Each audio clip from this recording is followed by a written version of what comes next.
Hello everyone, happy Tuesday.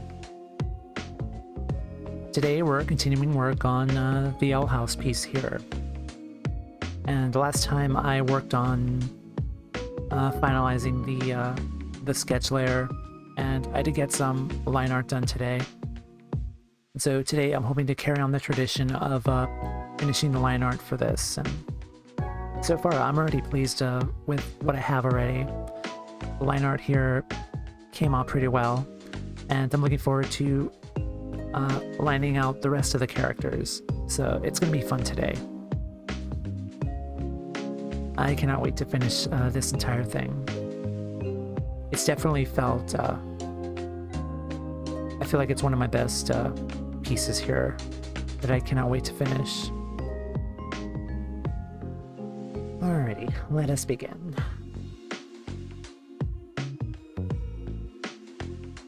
Do any last minute reminder notifications online and see if anyone else is on.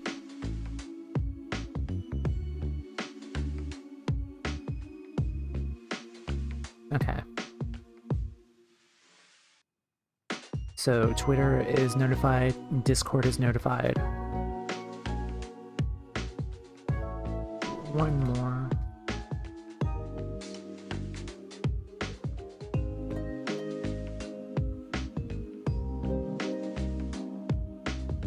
And as per usual, let me know if there's like anything wrong with like video quality, audio quality, if my voice is too loud or too low, if the music is too low.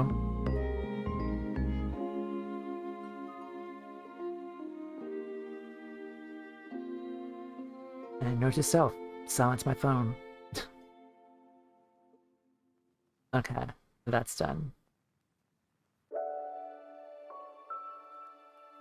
Alrighty, I can get to work now.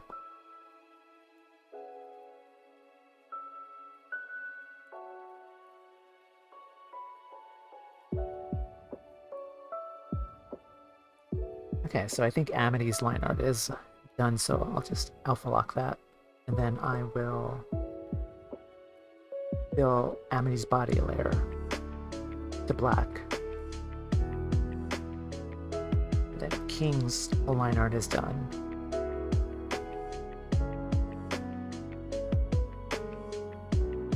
Yeah, it's done. Perfect. We're there yet. Just take care of this.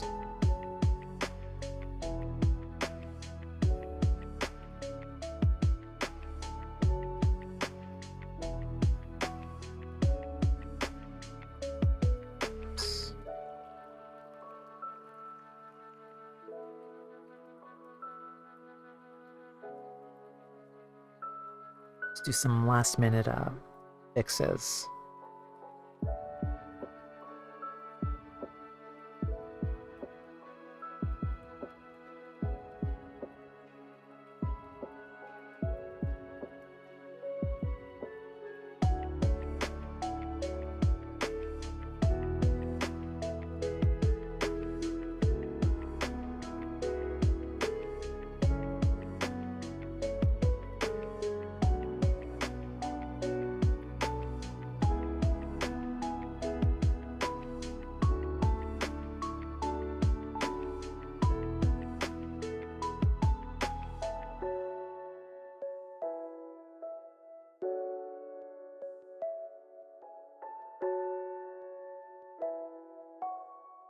Okay, much better.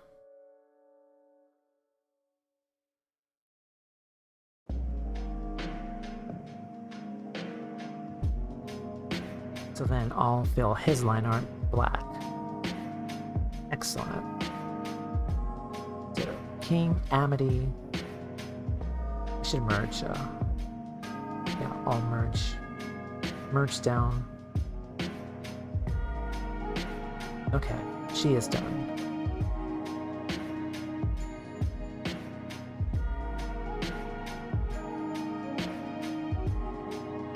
King Amity Luz is finished.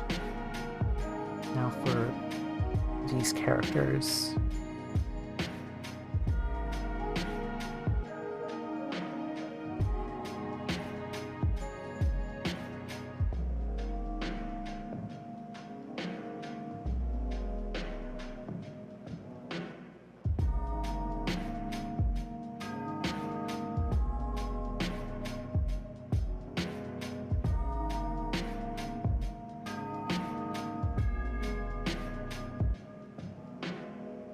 Might have to duplicate this here. Duplicate. Put horizontal.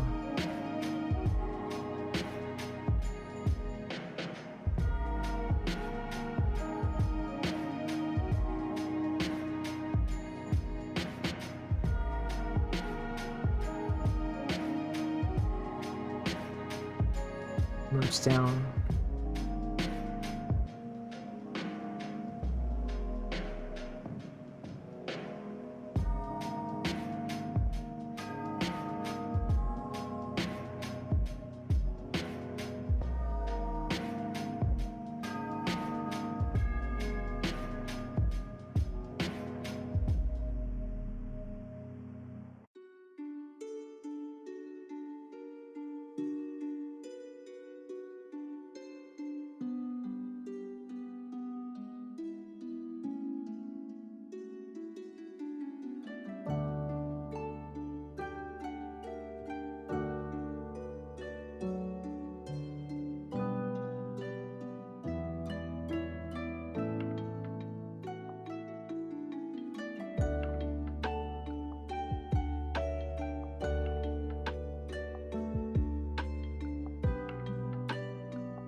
So granted, if I work fast, I could probably finish this entire piece this week.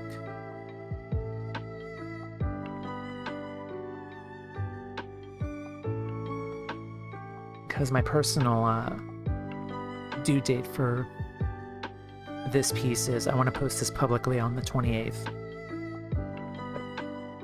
I should be fine.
Oops.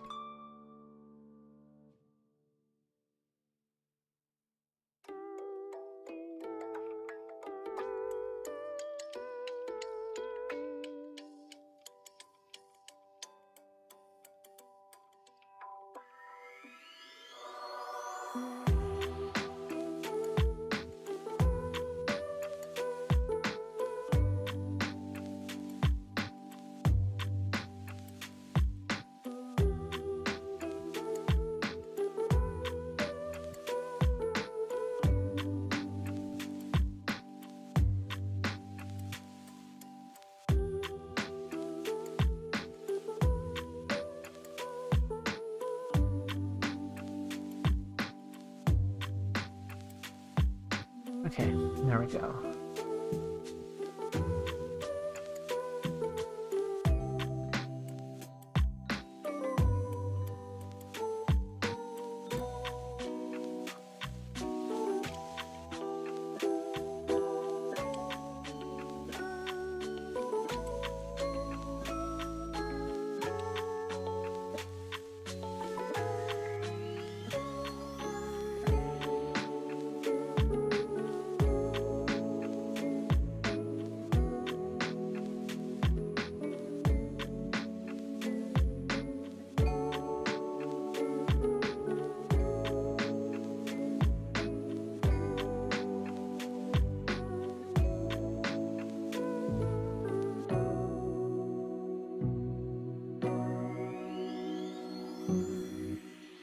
So I should move these over. There. Then that'll make sense.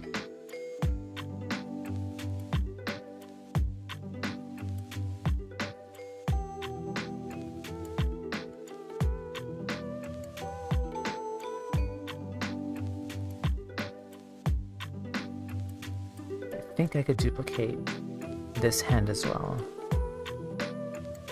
just to save time. Okay. Duplicate. Flip.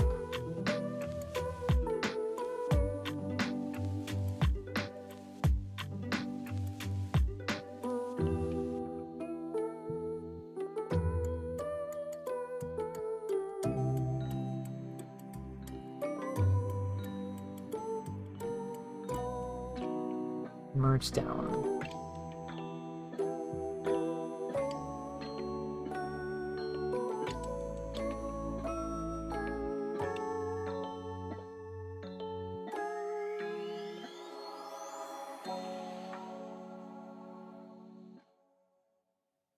Okay, so now I gotta look up references. Gus Owl House.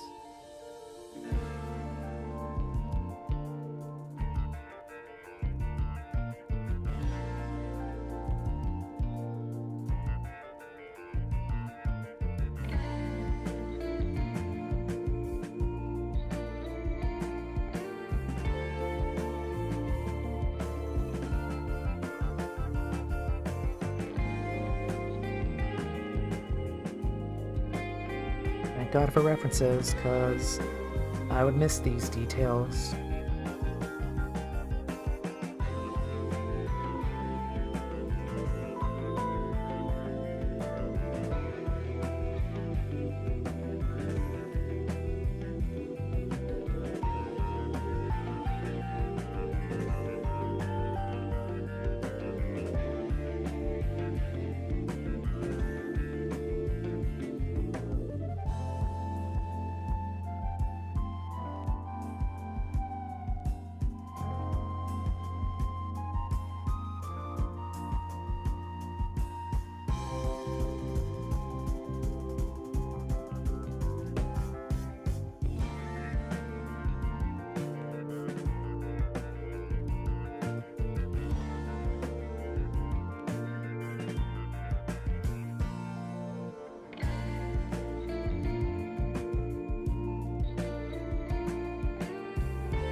Whoops.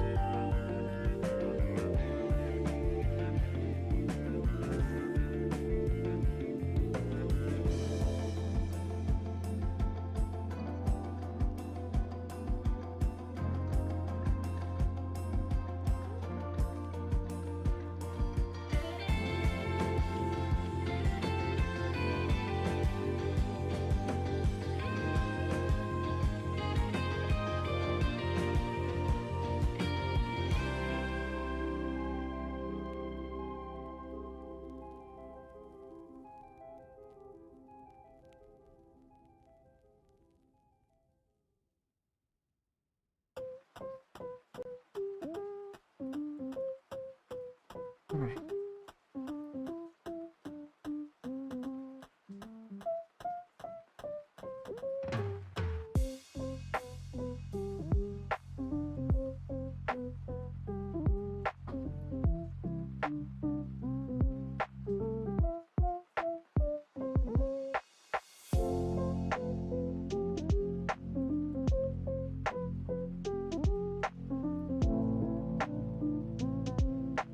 So that's Gus.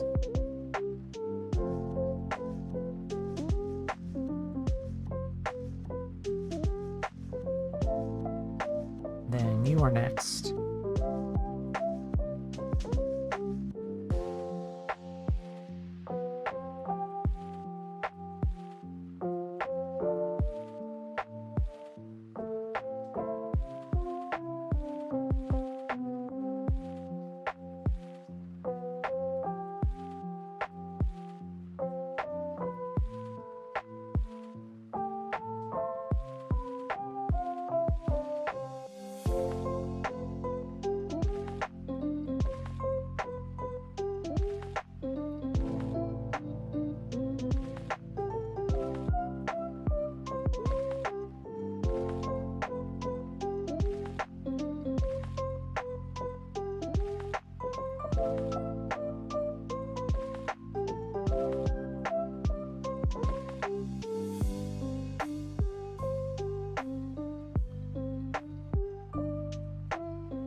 Oops.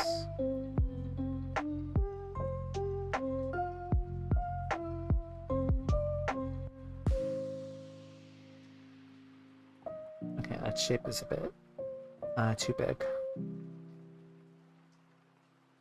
Shrink it down. That should be fine. Actually, no. Still a bit more thicker.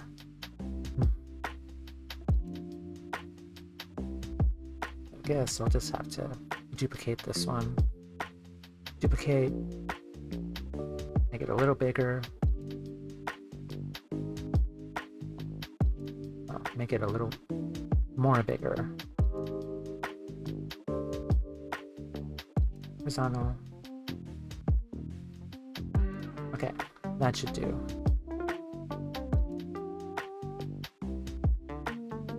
Merge down.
Hello, Ultra. Welcome. How you doing?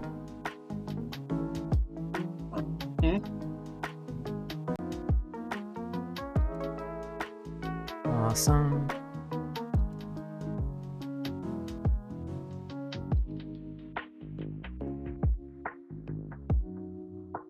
Okay, so that's her hair. Then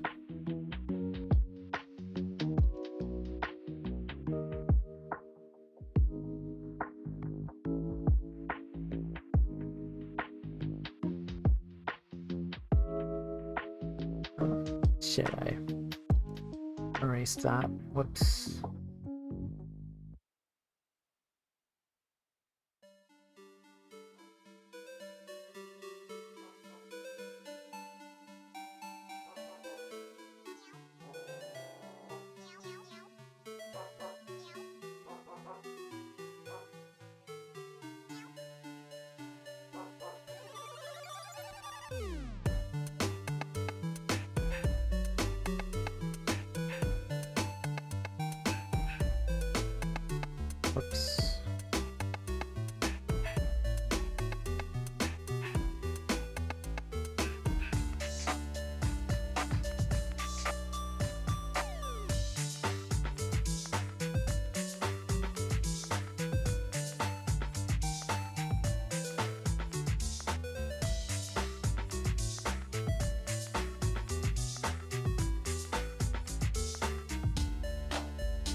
So are you playing anything right now? Same game?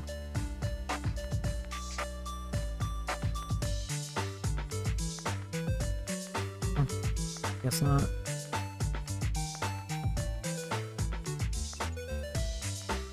I like.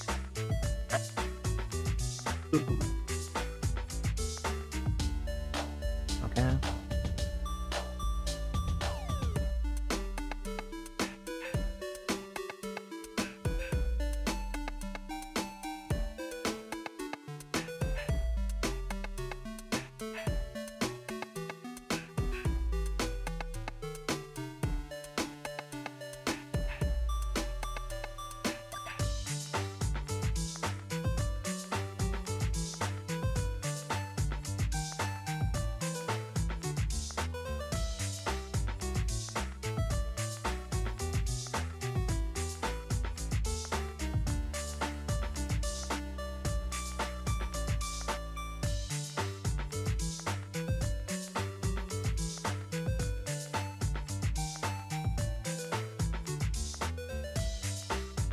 Oops.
And back to referencing.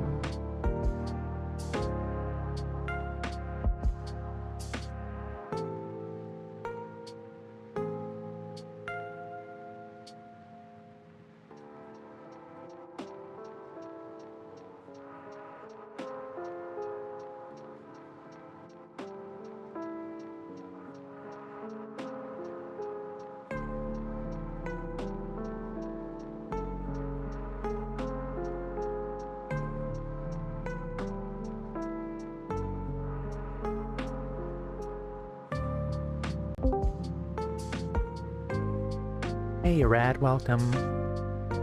Hello. How you doing? I am doing okay. Glad you're here. That's cool. Yeah. I'm trying to get a resume out, and then, if I'm smart, and we'll see if I am, I ought to try and track down some more papers for my proposal I'm working on. Nice. I constantly feel that I am constantly applying everywhere and sending resumes everywhere. There's no end to Oh, it. yeah. It's like... Here's the thing. I think there are a lot of things happening at the same time right now. And I'm sure it depends industry to industry. Like, I mean, like, we're doing, like, work on cartoons and stuff. I'm sure it's a fairly niche sort of industry, you know? I guess. But, I mean, I honestly don't know. I mean, I guess you're out in California. There might be a lot more opportunities for that than I feel like there's like a ton more competition compared to like any other job out there, especially for like artist creative jobs. Because Yeah, it feels I was that gonna say, way. I feel like creative jobs do tend to have a bit of more competition inherently, I think. But in a lot of places, you know, people are hiring, you know. But so it's not like, I think it's less that there aren't openings, and more that there are so many people looking for the openings that in order to take advantage of all those openings, you do have to apply to, you know, 30 places, and maybe you get one call back. and that's kind of the way things are. Because I mean, shoot, I've applied to all kinds of places and I get callbacks, but because there's so many people applying, there's more than 9 times out of 10, some person who's maybe a little bit better than me, and they pick that person, right, for the one job, you know. Mm-hmm. So even if I get in the top 5%, that's not good enough, you know. Yeah. And that's how it be right now, I guess. Like my right hand is constantly refreshing the website, the jobs list for Disney and DreamWorks, hoping that a new job is filed, and I just immediately apply to it. I actually don't know how many big animation studios are out there. I mean, obviously those are big ones. There's a lot of big name studios, but there's also like smaller ones. My problem is just trying to figure out where a lot of those studios are at. Yeah. Well, I guess an important question, maybe you've already thought about this, is like, are you willing to move? Because like there's studios up in Vancouver and stuff, right? So how wide are you willing to cast your net? I'm not there yet. Just because at the moment, like my main goal right now is just after like years of fear and nervousness, is actually just trying to learn how to drive. And once I get over that hurdle, God forbid, finally, I might consider just getting a position first here in the local area. I don't know. I feel like moving is kind of scary, to be honest. Oh, I know. The only reason I bring it up is because, there aren't a lot of animation studios in Utah, you know? So it's like, there are a few select places where I feel like you're going to have a decent chance of finding someone who's going to be responsive. And it's limited, I think, to a few cities on the West Coast, including Vancouver, and then maybe a couple places on the East Coast. Like, I actually don't know how many studios are still out in New York. I know there used to be. I wouldn't mind Vancouver, to be honest. I heard Vancouver's really beautiful. Yeah. And so yeah, within the U.S., it's you're in the right place in that regard. But there still are, but I think potentially a few other options, like I said, New York, maybe Georgia. I don't know. I know they do a lot of live action filming in Georgia. I don't know if there's any animation in Georgia.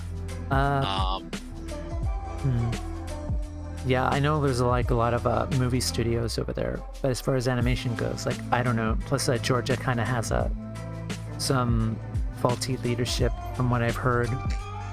I hear Atlanta is okay.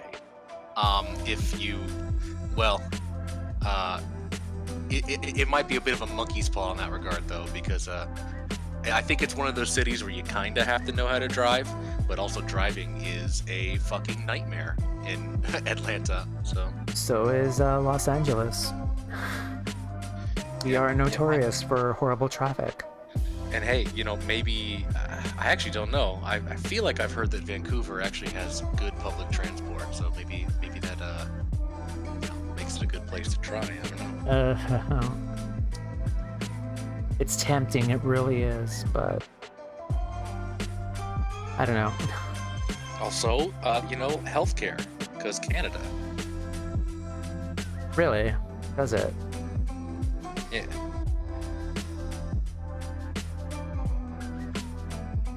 I don't know. I don't know.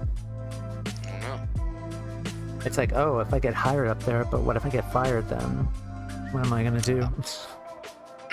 I mean, I would imagine it's not like like working at a diner, right? Where you show up and after a week it's like, wow, this one sucks, and they get rid of you. Oh no, of course not. It's enough of a technical job. I feel like they would keep you around for at least a few months before they decide to can you. Mm-hmm. So you should have enough money to get a plane ticket back. Right.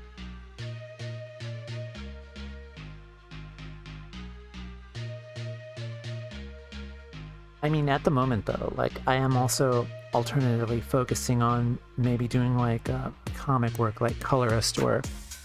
Sure. Because I know like IDW and like Boom Studios has like a lot of comics that they make. I have been like applying for those as well, hopefully, but waiting out on jobs for them from most places. Yeah, sure. Yeah, you know better than me if you're qualified for that. Again, it's just a lot of painful waiting and refreshing the browser.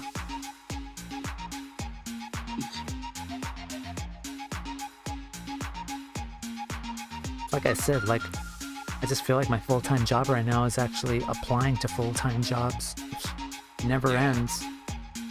Yeah, I believe it.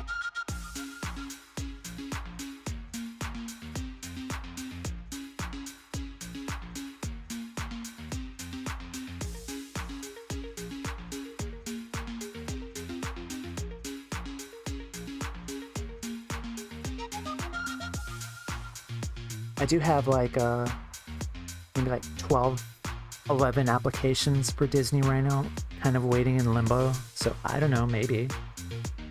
Yeah, I just don't know how many like smaller studios are out there where you could potentially like cut your teeth, you know? Yeah, I really need to find out what smaller studios are out there. Because I don't have a clue where to look.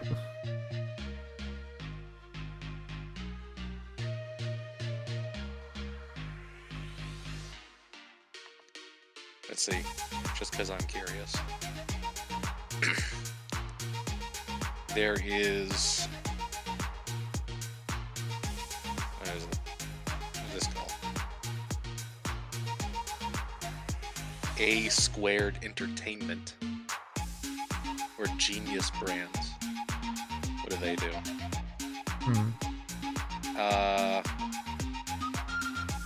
It's going to launch...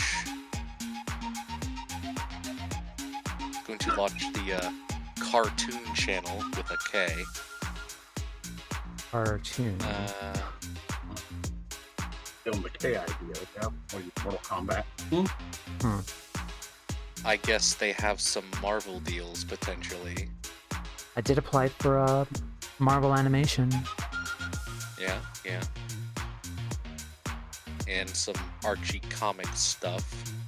They did Baby Genius. So, no, Kid Genius. That's what it is. So, only the hardest hitting properties there.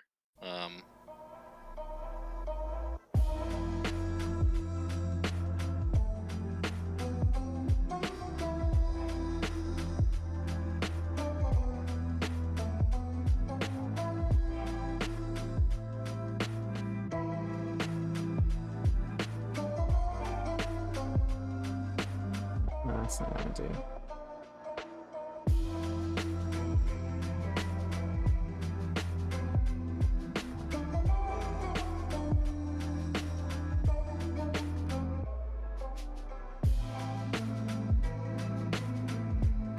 If not studios, then maybe just Artist Alley, I guess.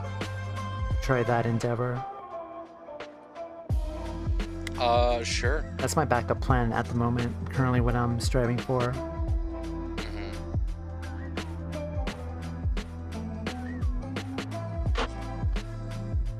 Okay.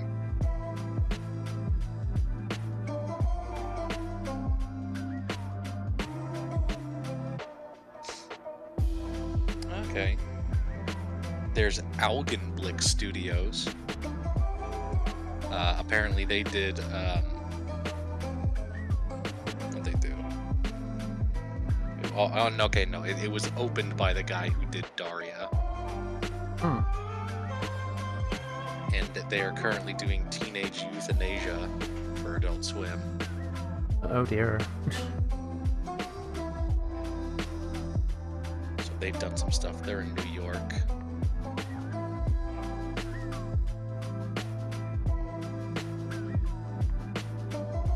Oh, I guess some of these are subdivisions, because like they have Avatar Studios here, and that's like, That one I've definitely been refreshing. Yeah. I would love to work there. Like, that would be a dream to work there.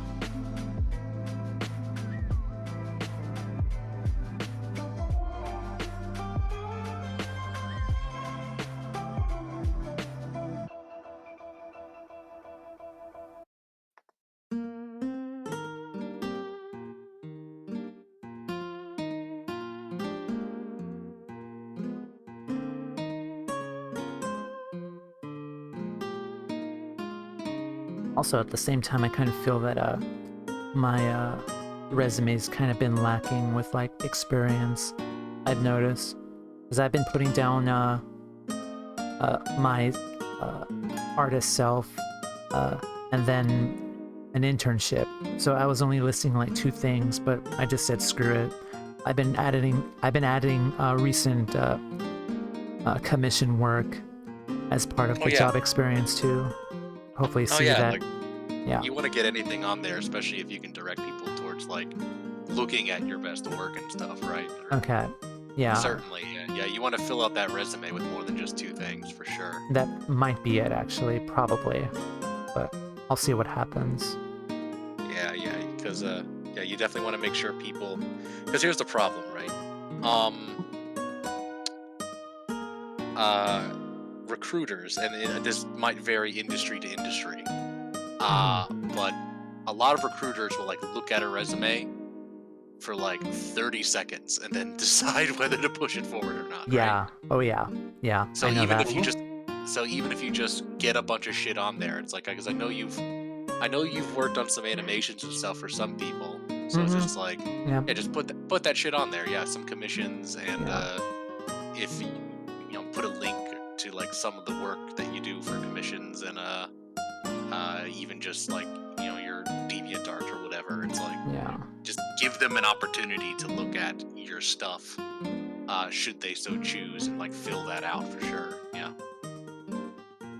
Yeah, so I went from 2 work experiences to 5 now, because my original work, the internship I did, the monthly gig, the studio animating that motion comic, and then there was some background and layout illustrations I did for a client's YouTube channel, and then some other stuff as well. So I'm just adding everything at this point. Oh, I forgot about this. Have you ever heard of Bento Box Entertainment? Yes, yeah. Yeah, they're in Hollywood. Familiar? And they do a lot of stuff for Fox, apparently. Might have applied there, but I'm gonna check right now. I'm sure that there are opportunities that work in animation at Fox for sure. Let me see.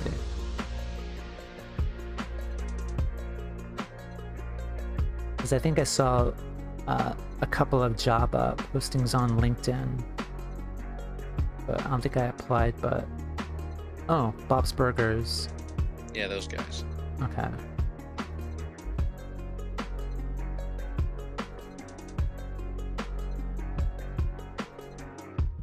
Oh. Okay, I should follow them on LinkedIn then. You should. Here's a move for you. You should apply to Cartoon Saloon and move to Ireland, because the stuff they do is just delightful, don't you know? You ever see any of the Cartoon Saloon stuff? No.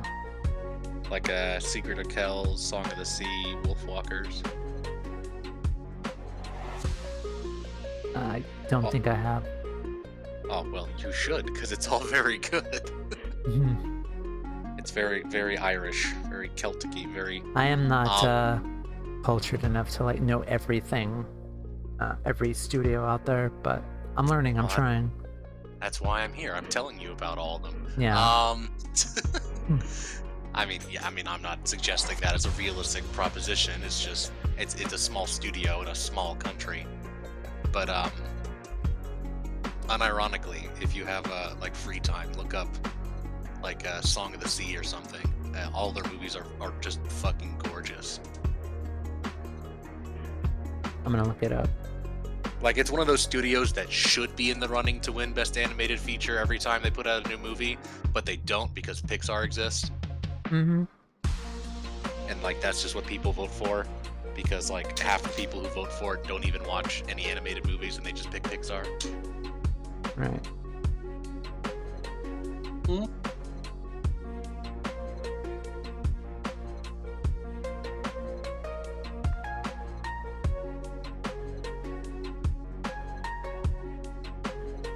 Okay. Yeah, aside from the resume too, like I just need to be more aware of like what's out there.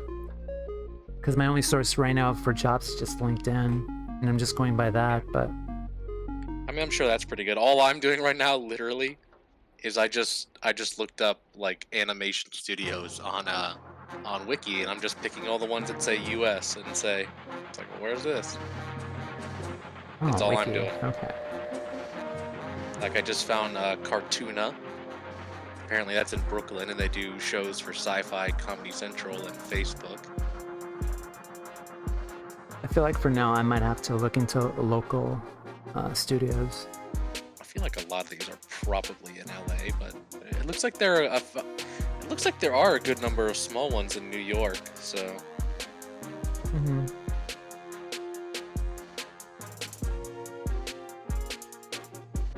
Well, it's either LA or Burbank or Altadena or something like that. Glendale and Burbank, yeah, and Hollywood.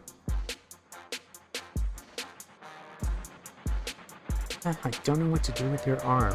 What do I do with it?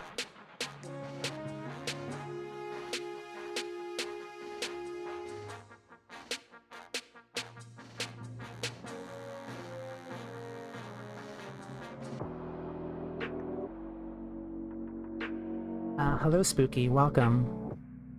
Yes, the Owl House is indeed amazing. I need to finish that show still. You need to watch that. You'll make me sad if you don't. I'm kidding. Yeah, I'll get around to it. Didn't they bring it back from the dead? Did I hear that right? The second half of season 2 is going to be out next month. Okay. Because I remember hearing some hubbub about like, oh, they killed the Owl House, it's not coming back, and then I heard it is coming back, and I don't know what's going on. Just the second half of season 2, and then season 3, kind of like a movie kind of thing, and I think that's it afterwards. Well, it's always one of those things where it's like, when you have good shows, it's like, yeah, you want them to go on for a while, but like, there's always like that balancing act, right? Because like, for example, this is probably one of the most famous ones. Gravity Falls was a great show, and so I've heard. How did I know you're gonna? And like so many of the people who worked on Gravity Falls, like spawned out from it and have produced basically, especially all the good Disney shows that have come out since, right? Mm-hmm. Yeah. Including the Owl House, and it's like.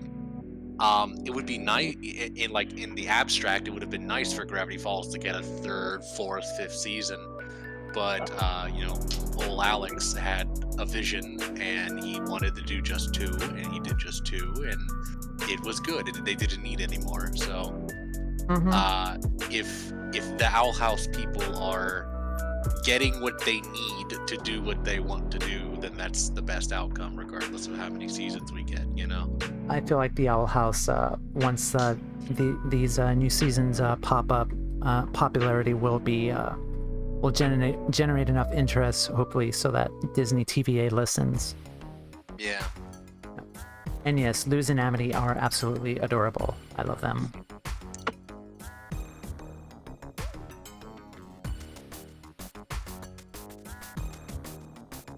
Oops. How far have you gotten?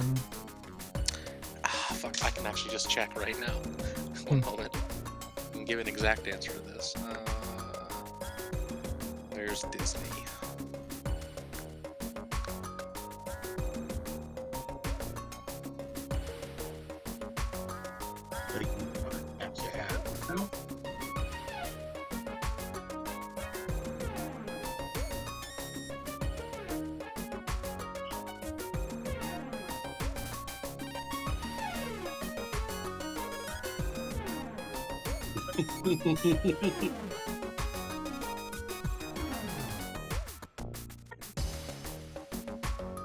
Come on. I was so excited when they started dating. Same. Yeah. Amity's character development for 2 seasons, a season and a half, has been amazing and incredible. I have definitely not gotten that far yet. I know what happens, but I haven't gotten that far yet. Sorry, spoiler alert, but that's okay. Like I said, not really. Because it is awesome and amazing and so gay and wonderful. I was gonna say, it's like I figured it out. Because it's like, you know, someone say, wow, I've been watching The House. It's like, yeah, I've seen a bit of The House. I'm like, oh my god, I love it. It's so gay. And it's just like, well, I know what happens now. I'm actually only 9 episodes into season 1, so just a little. Okay. So it's just yeah, it's just started for you. So yeah, I have not gotten that far.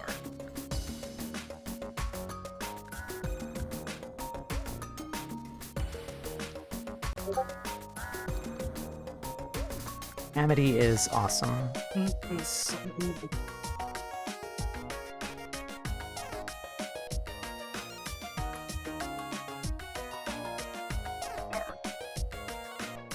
Creators Matt Braley and Dana Terrace have confirmed the Owl House and Amphibia return on March 19th. Oh, they've both been working on both of those. I mean, they should have a lot. I think they synchronized their releases to the same day. Okay, so it's not the same people working on both shows. No, it's different people. Okay. And King is my favorite character. Second to, well, actually, I don't have a top one favorite character because all the characters are amazing and wonderful. King, Hootie, Amity, Luz, they're all amazing.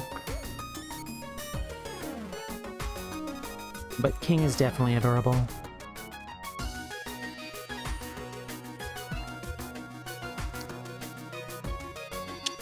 I don't know if I've been able to really glom onto anyone in particular yet. You don't like Hootie? You know, he's there. Damn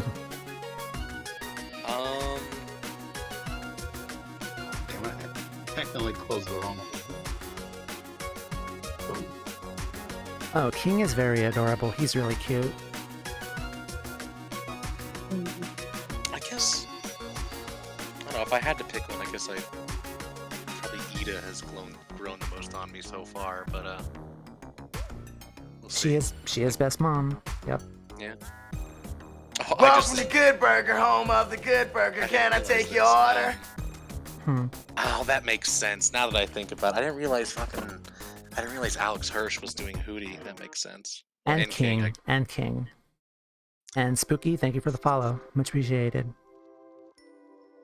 I've been hoping for a long time,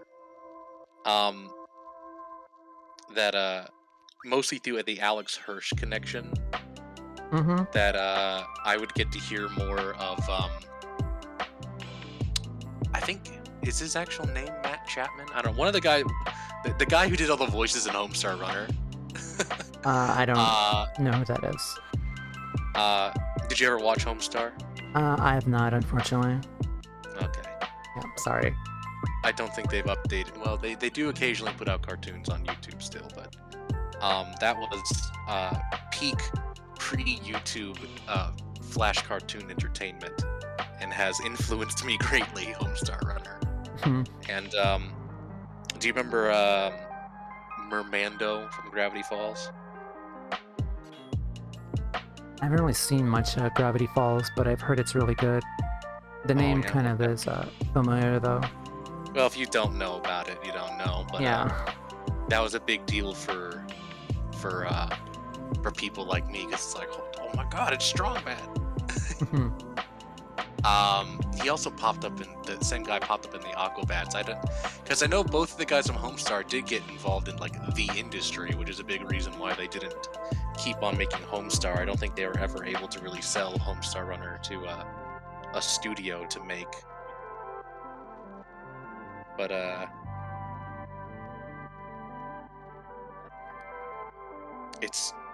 I'd love it if they did. I'd love it if they were able to They've had an outsized effect on the animation scene as it is today in a really subtle way, because loads of the millennials getting into One sec. the animation industry. Spooky, thank you for joining me. Have a good sleep. See ya. Okay, Good night. continue.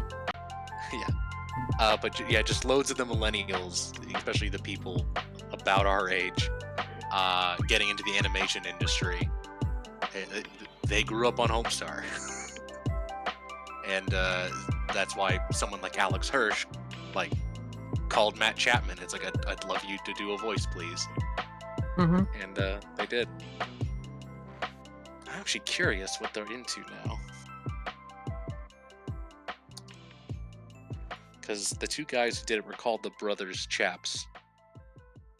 Yeah, Mike and Matt Chapman.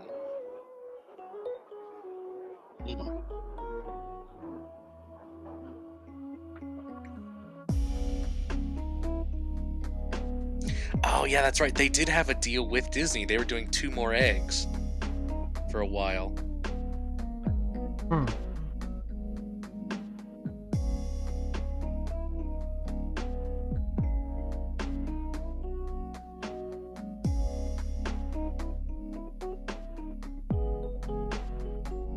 Oh, Matt Chapman was on the Owl House. Okay, let's see.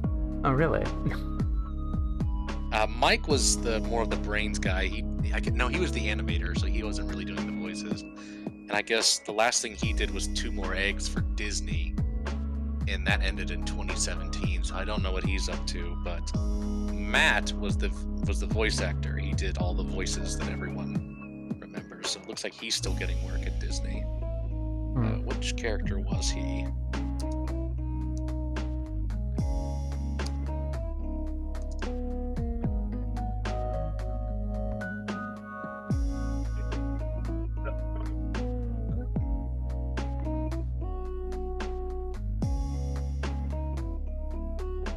Okay, so he does...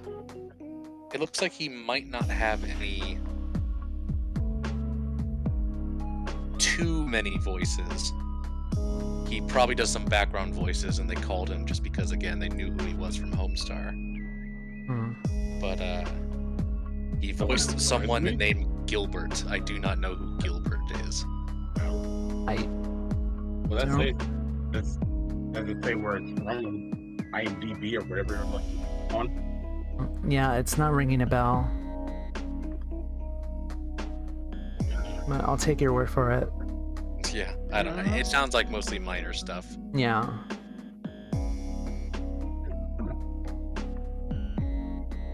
There's one. I don't know, there's lots of different roles, and sometimes I didn't even know that they played in. Yep. Example I can think of is the guy who voiced Colonel Roy Campbell in Metal Gear Solid, Mm-hmm. who also does know for voicing Max Tennyson, Grandpa Max and Ben 10. Oh, really? Oh, wow. Well, that one I knew of, but the one I didn't know was for a video game. He was the announcer for a fighting game called Bloody Roar Primal Fury. Until someone mentioned, oh my god, it's Colonel.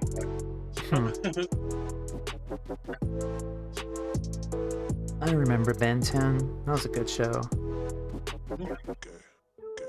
I remember Ben 10. I never really got into it. I used to watch it for a while, but it never grabbed me the way that say Teen Titans did as a somewhat comparison. I watched every episode of Teen Titans. Were they out around the same time?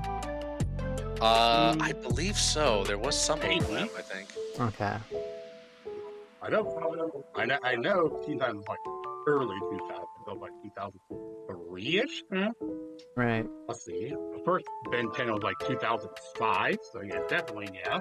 Okay. I think there's a little bit of overlap, but not... Ben 10, I think, outlived it and then had several spin-offs. Oh, yeah. I've lost count of how many spin-offs they've had. I know. It's just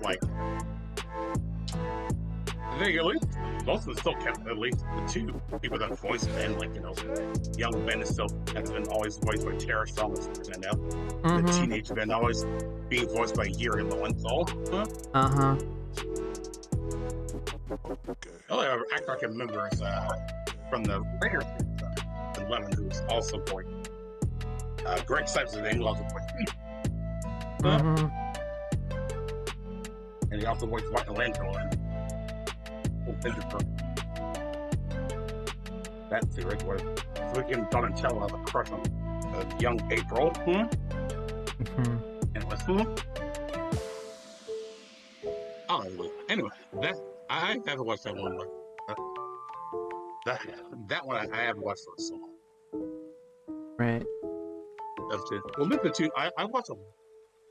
Well, the most TMNT I watched was the 2003 series that was on 4Kids/Fox Box. Oh God, 4Kids.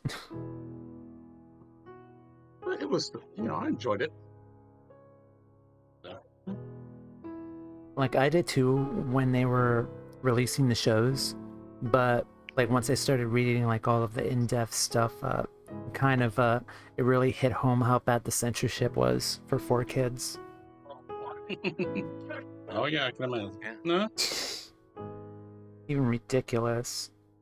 All those cheeseburgers. Infamous. Just the Or concept jelly of the donuts, Shadow or Realm is whatever. just stupid. It wasn't cheeseburgers, it was jelly donuts. That's what they called the rice Oh my balls. God. Let's not forget. Let's not say yes. I lost a jelly donut. Fucking hell. It's stupid to think that they just moved outside of the U.S. I'm like, Had to appeal to an American audience. I remember the cheeseburger bit was actually from Team 4-Star because they were doing a bit. No, it wasn't Team 4-Star. It was Little Karibo because he does Yu-Gi-Oh! Abridged, right? Yeah, he did a Yeah. Yu-Gi-Oh! Bridge before joining Team 4-Star. I don't think he's I don't know if he's a member of Team 4-Star, but they're really tight. They work together all the time. Yeah, they do a lot of yeah. gaming streams in Among Us that I watch religiously. Oh, really? Yeah. I always forget that they stream. I mean, heck, that's how you like you get consistent income nowadays is streaming. They literally have a channel called Stream 4-Star, and their Among Us True. videos are amazing. I should watch it. I bet they would be. There are a lot of funny people at Team 4-Star. Yeah. Because Little Karibo, basically all the Team 4-Star boys. I know No Whacking has been working there now. They're all great. Yeah, he moved over there. Yep. I have met Little Karibo a couple times. I still remember my great memories. Like, I think I'm here for an autograph on man, and we'll. He does live in LA. No. I've met him a few times. Yeah.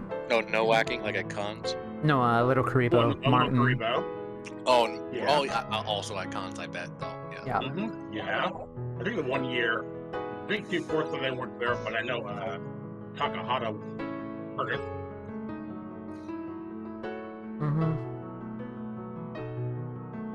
That's cool. It was so cool to meet people. I was like, I remember I actually got to meet a Kyle A. Bear's his name, and my friend was super jealous because when we were kids, around that time, the Street Fighter 4, but she knew it because he played in Azuka in Naruto. I know him as Sasuke Aizen in Bleach. Yes, I'll say yeah. Who is this? Is Takahata? No, Kyle A. Bear. Kyle A. Bear. Oh, okay. Yeah. Anime voice I don't know what actor. else. Yeah, I don't know that's what else right. Curtis Okay. was. I've never watched Bleach, and I don't think I ever intend to. Okay. No, I like a couple of years. I know. Well, my friend, he did he did cosplay. He did we met Walter Jones, like Factory, Power Rangers. Yeah.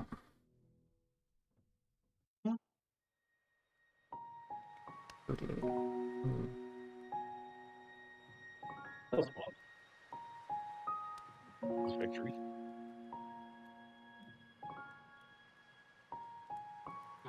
They're good times, in my opinion. Oh yeah. I cannot wait until things open up again to do that all over again.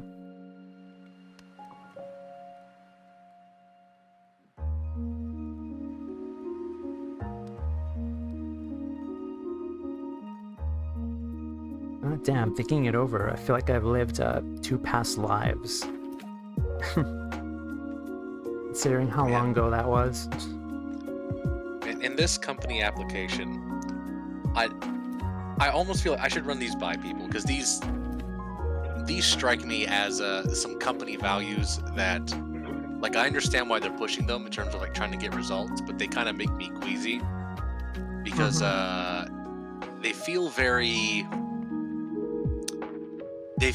oriented towards making everything your problem, and that's something I don't know if I'm comfortable with. Okay, so this is what they're calling the basics 2.0. Okay, so first principle is customer first. Okay, makes sense. The next one is you own your results. It's like, okay, I guess that's true most of the time. Then your customer's perception equals your reality. Well, now hold on a minute here. I work in a nursing home, and I work for a number of people who are certifiably insane. Their perception is not my reality. Deliver value, not status updates. Be disruptive. Okay, sure, whatever. If you are not the solution, you are the problem. This is nonsense. Oh, because most of my problems when I'm at work come from other places, namely other departments either not being well staffed enough or just fucking up on their own. That sounds toxic. Okay. Pick up the phone and respond with speed and urgency. Yeah, sure, fine. Profit is expendable. Reputation is not. Act accordingly. Okay, I don't really have a problem with that one. Good or bad, tell on yourself while the information is in your control. Hold on here. What? If I do something wrong, I need to go tell my supervisor about it right away. Why? Why? Why should I do that? Especially if it winds up not being a problem. Why should I tell anyone? And then your most uncomfortable conversation should be your next conversation. I don't even know what that means. What does that mean? So, yes, I mean, I guess I'm still going to apply to this company. It is in the top 20 places to work in Cincinnati, but Are you sure? I have to. Oh. We'll see. I'll own my results if I do, I guess.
Would it be wise to apply to jobs where, like, I don't have much experience in like a certain like software or thing.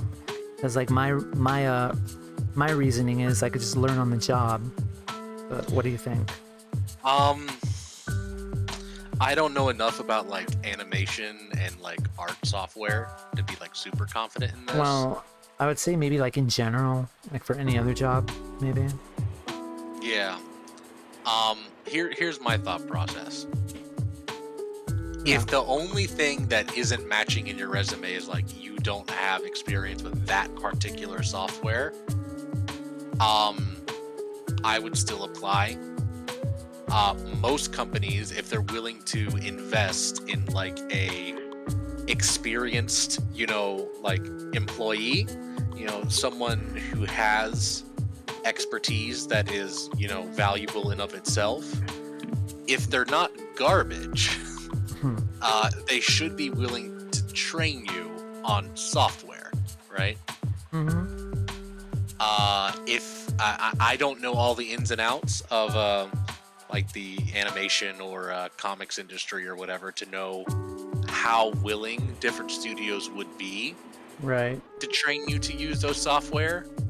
But yeah, if that's like the only thing that's off, and you're not like being asked to do something completely out of your wheelhouse, then I'd say go for it. Okay.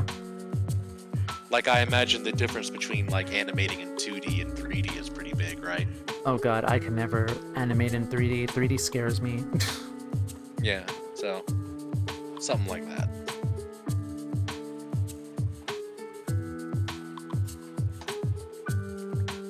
That would be a big enough difference where I would understand steering clear, but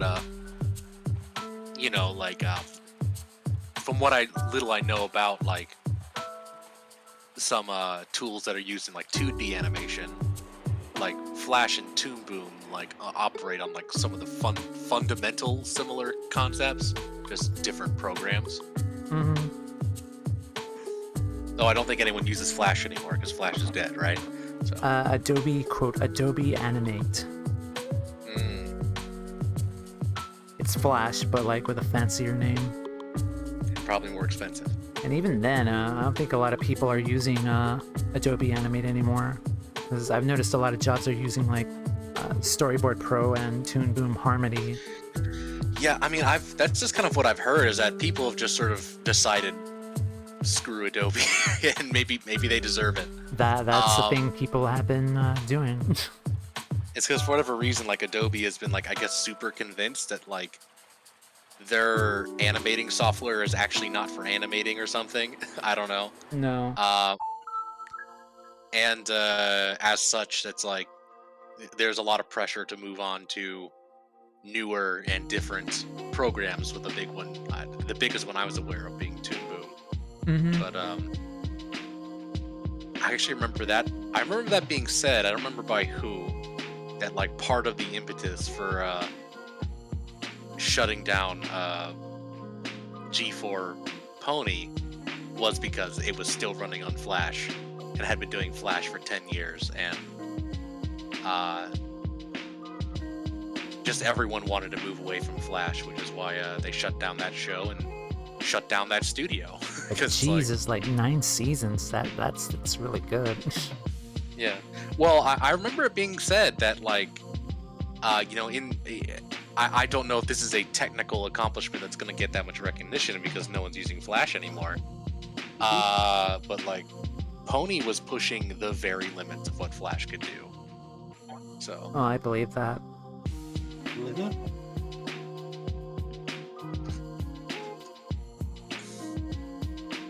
Still, though, it just seems, and I'm kind of enjoying watching Adobe kind of lose relevancy lately, just because their subscription model is absolutely horrible.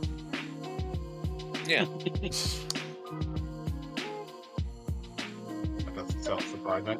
They even recently got in and said they were associating NFTs into their platform. That is why I use Clip Studio and Procreate.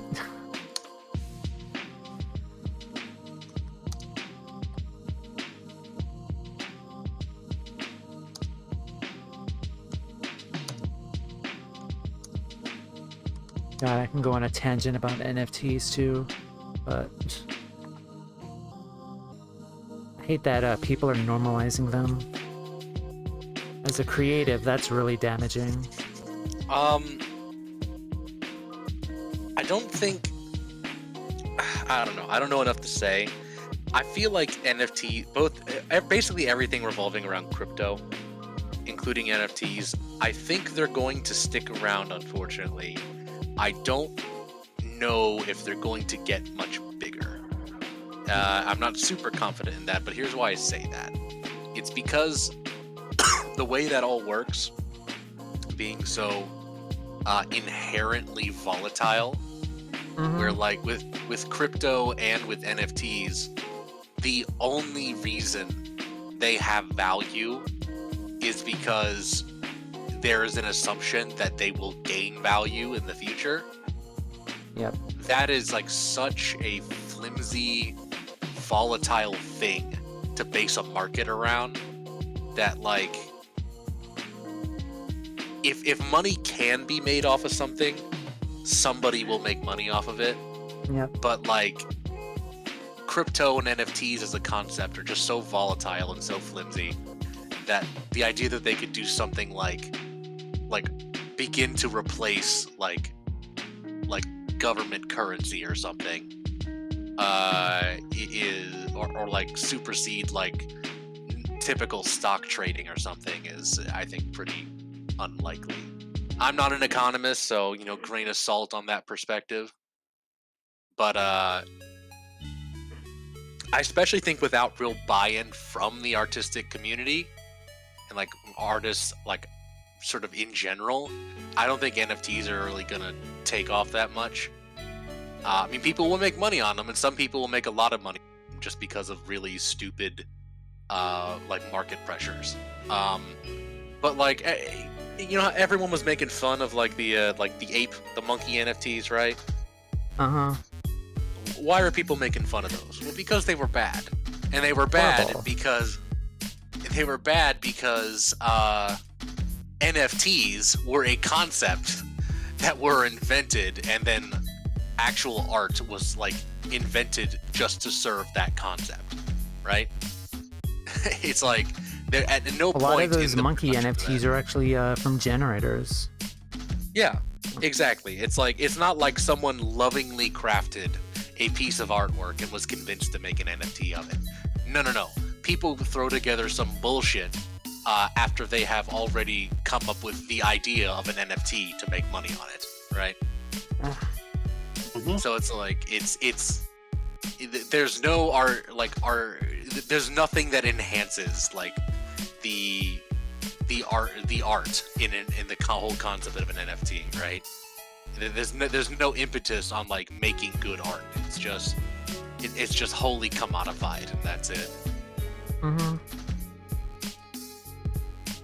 So yeah, I fully suspect that shitty NFTs will be churned out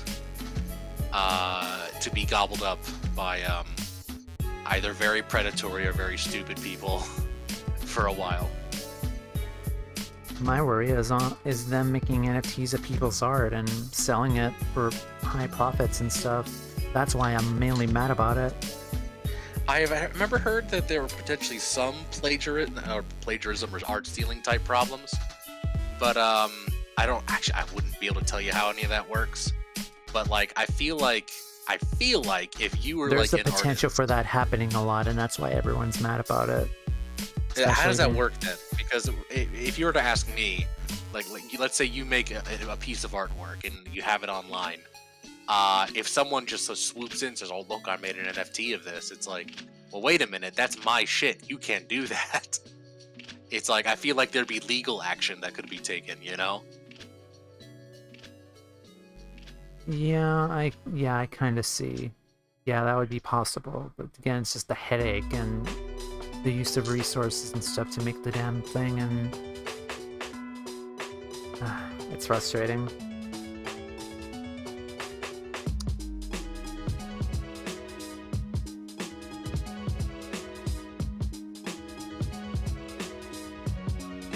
Now Adobe wants to incorporate that. Yeah, I believe it. That is why they are going downhill.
Okay, I need to look at more references.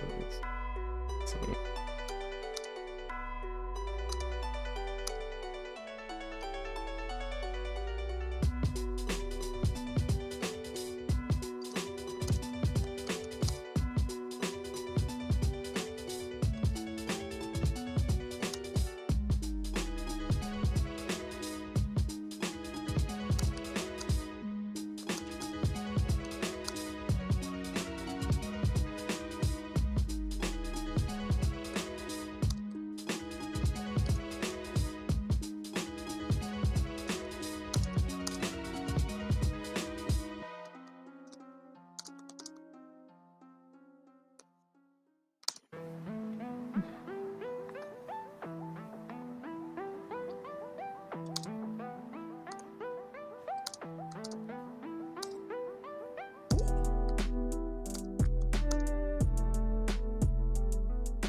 Oh my God.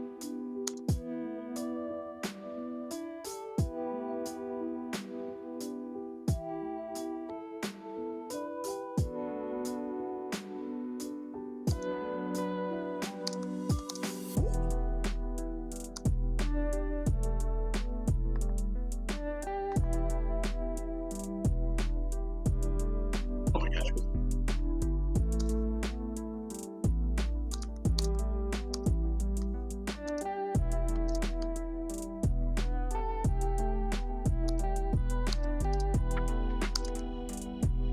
I hate his hair. Why he's so big and fluffy.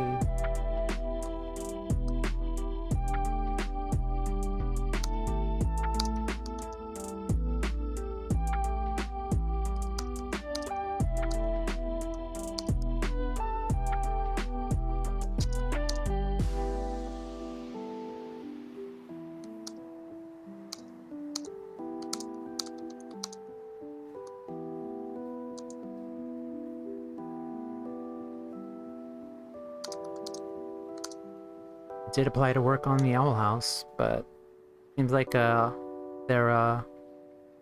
job applications have disappeared. So I assume they're done already, or have the team already. I'm a little sad, but it's fine. Yeah.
Oh, what the hell?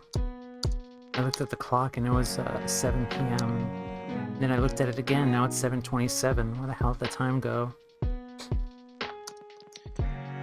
Time flies. You're having fun. Yeah.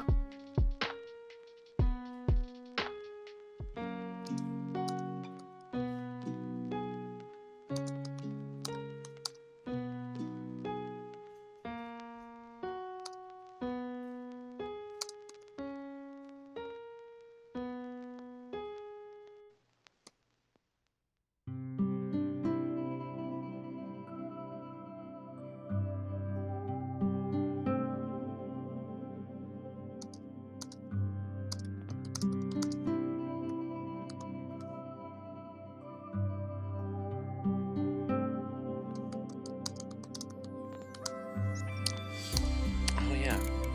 Did you hear that they finally ended Arthur? Yeah, I heard. Today, actually. Yeah. Did they mention earlier that it was the last season? I don't remember. I haven't exactly been paying attention. I just know that it's Okay. it's over. Amazing that they were still going.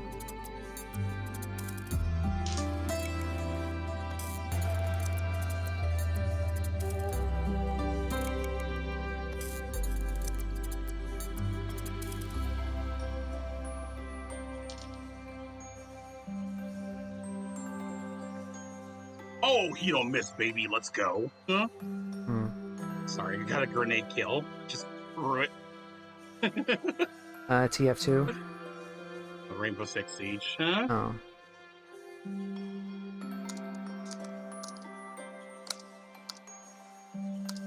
Look at it again. Yeah, lately I've noticed there are a lot of great alternatives to Photoshop that have been popping up. One of them was PhotoP, which is a browser that has a Photoshop interface that's free, that you could edit photos without the software itself, which is pretty cool.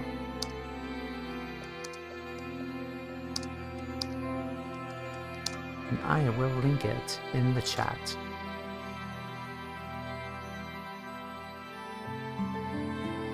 It's like Photoshop in a browser.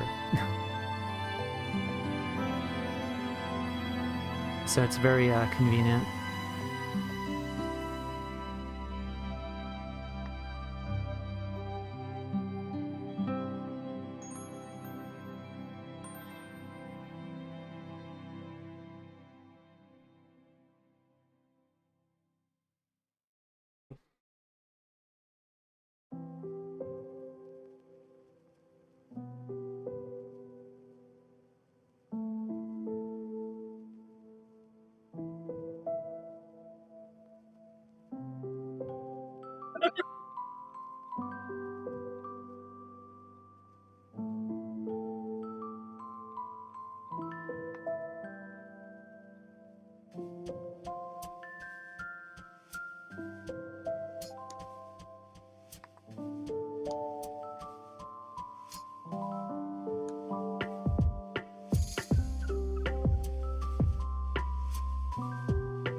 Rad, will you be doing the Johto tour on Saturday? I could be. I've been trying to play it. I've actually been not doing so great in it. I need to probably get some different mons leveled up. This is not a PvP. This is a GoFest like event.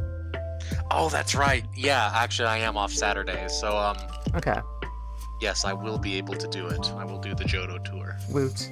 Yeah, it has like hourly habitats and stuff and bonuses if you get the ticket. That'd be good. That'd be good. Yeah, I originally wasn't sure if I should buy that ticket because I didn't know if I'd be working that day or not. Because I remember I bought the Kanto tour ticket, and I was working that day, so I didn't get a chance to do anything with it till like 8 in the evening. So I basically missed out on all of it. I remember I had the research quest for the Mew, the shiny Mew. I had that like in my inventory for like months and months and months because like all the requirements to get it done just took so long without actually being at the tour. Right. I have not bought the ticket just yet, but I will eventually because I do get $3 off from a Google Play thing, a bonus, which is nice. Yeah.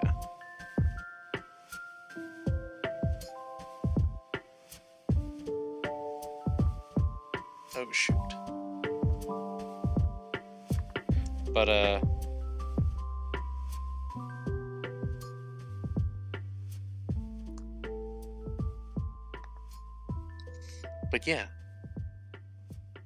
I guess the what's the big reward? It's the isn't it like a Celebi with a special move? Isn't that what it is?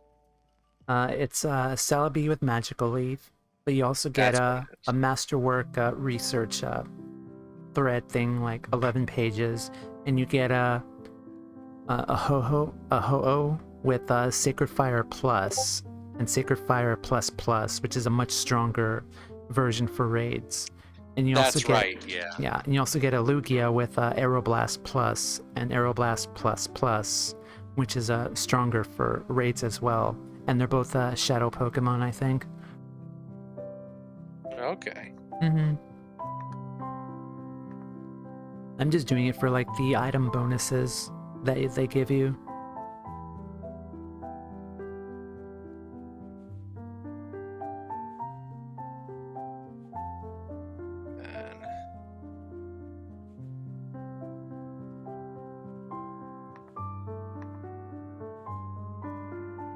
Oh shoot.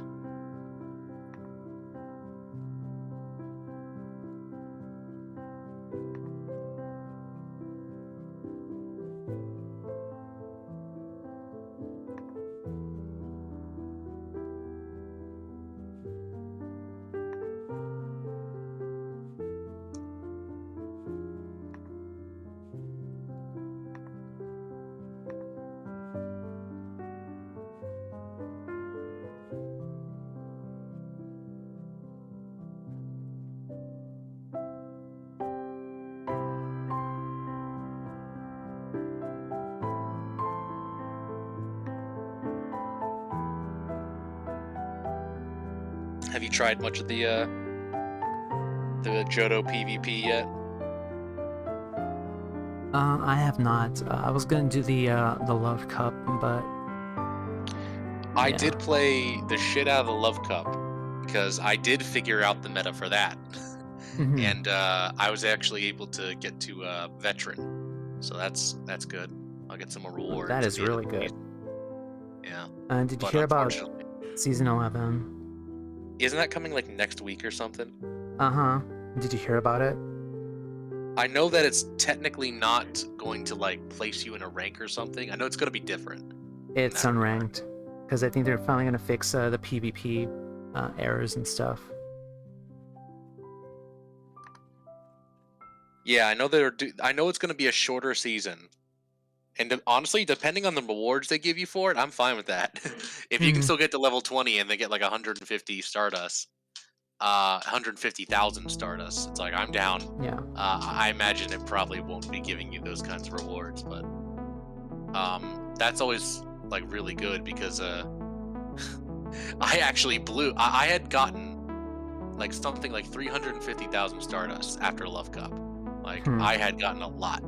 And I blew most of it on ranking up a Jumpluff and a Raikou for this cup, and I have not been enjoying the same amount of success despite it, unfortunately. So. Oh, jeez.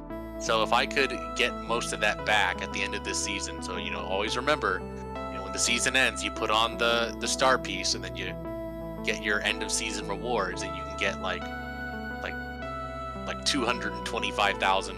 Or more than that even, I think, Stardust. And it's like, that replenishes most of what you need if you want to like really rank up like a Mon for Ultra or something, because that's what I want. I have a couple different Mons I really want to rank up for Ultra, But like Talonflame is a great mon for Ultra. Cost at least like 450,000 Stardust to do it. Mm-hmm. So it's like I gotta get that from somewhere. Yep. If I do Johto Cup, I'm probably gonna just use one of my Great League Pokemon, because I know Skarmory, Azumarill, and Umbreon are probably pretty good for the Johto Cup.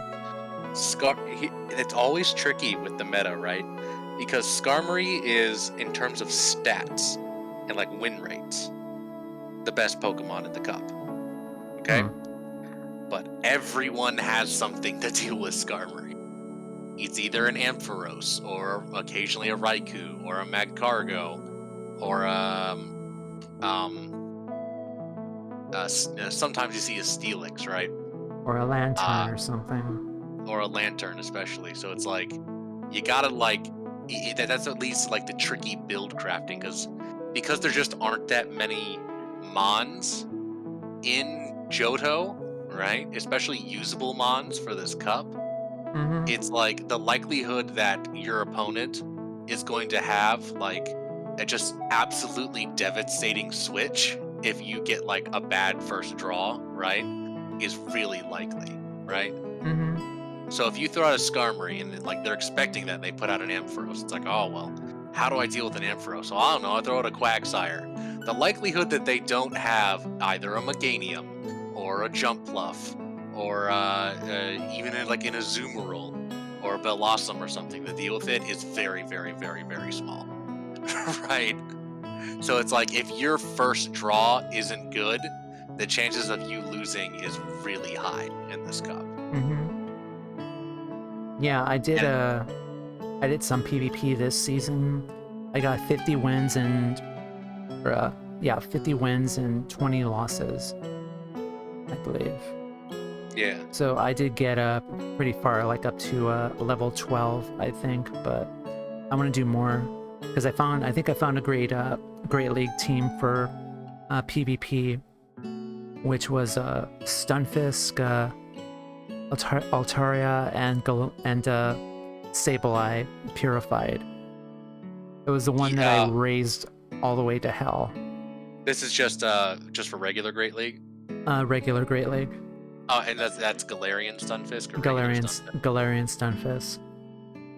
Yeah, I mean, that'd probably work. The only thing you'd have to worry about really might be Azumarill. It's not like you won't have anything to deal with Azumarill, but it's like, I actually don't remember if Galarian Stunfisk regularly beats Azumarill or not. I think if Azumarill has Hydro Pump, it gets bodied, but I have matched with Azumarill like a lot of times, but I usually just fight with Stunfisk, and more often than not, they don't have Hydro Pump. Yeah, especially in Great League, you don't see Hydro Pump all the time. It's probably like 50-50, I think. My Azumarill tends to run with Ice Beam and play rough. But Hydro Pump definitely bodies you.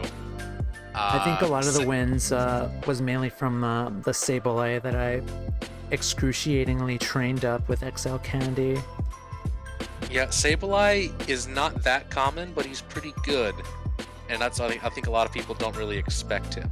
I feel like I lucked out with this Sableye, because this Sableye has two 15-15 stats, and that's probably one of the rank 1 or 2 best Sableyes in the Great League. Oh, nice. Yeah. But yeah, it's. Oh yeah, go ahead. I really lucked out. Okay, I'm done. Yeah, that's all. Yeah, I get it. Yeah, Sableye is definitely. He's low-key really good. The only real trouble with him is that he doesn't have like as much bulk as you'd like for a mon that you have to raise up to a level that high. Like if he gets it with a play rough, he gets bodied pretty hard. But his charge moves are good enough, and like he gets Shadow Claw, and he's only weak to, Fairy. It's like it makes him, I think, especially a good mon to throw out first. At least this is the way I tend to think about it, because switching is so important in terms of like securing a lead in a battle. having a mob with only one weakness is sometimes, I would say usually, but maybe not necessarily all the time, a really good thing to throw out first if you are confident that it won't get absolutely obliterated by whatever's common in the meta. Like, for example, Scizor has only one weakness, but if I were to use it in Great League all the time and throw it out first, if someone decides to throw out a Galarian Stunfisk first, it doesn't matter that that Galarian Stunfisk doesn't have any fire type moves. I'm still gonna get bodied, right? Not the same with Sableye. Sableye has its moveset can relatively deal with Galarian Stunfisk well enough. Has good damage on Shadow Claw, neutral stab damage on Foul Play. So it's like perfectly doable, right? To get off some good damage, right? Yep. And if the thing they throw out at first is unfavorable, it's like, well, shit, I need to throw out something to deal with this Sableye. And usually what they're going to be then inclined to throw out would be something like either a dark type, a normal type, or a fairy type, right? Yep.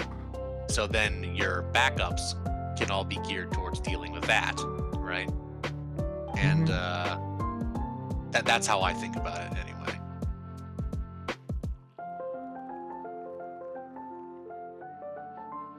So like maybe something like Ariados has actually been seeing a lot of Ariados has been seeing a lot of play, and he's actually pretty good because Poison Sting, Cross Poison, Lunge, that gives you decent poison and bug type damage, and the charge moves charge so fast with Poison Sting, especially if you combine that with Lunge, you're not only hitting them with good bug type damage, which is great if they're throwing out a dark type to deal with the Sableye, or even a normal type. It's like even if they block and they're not taking that substantial bug type damage, their attack's getting dropped. So your chance to sort of win out in the end in terms of DPS is still substantial. Yep. Yeah, it was 50 wins out of 70 battles, so that's pretty good. Yeah.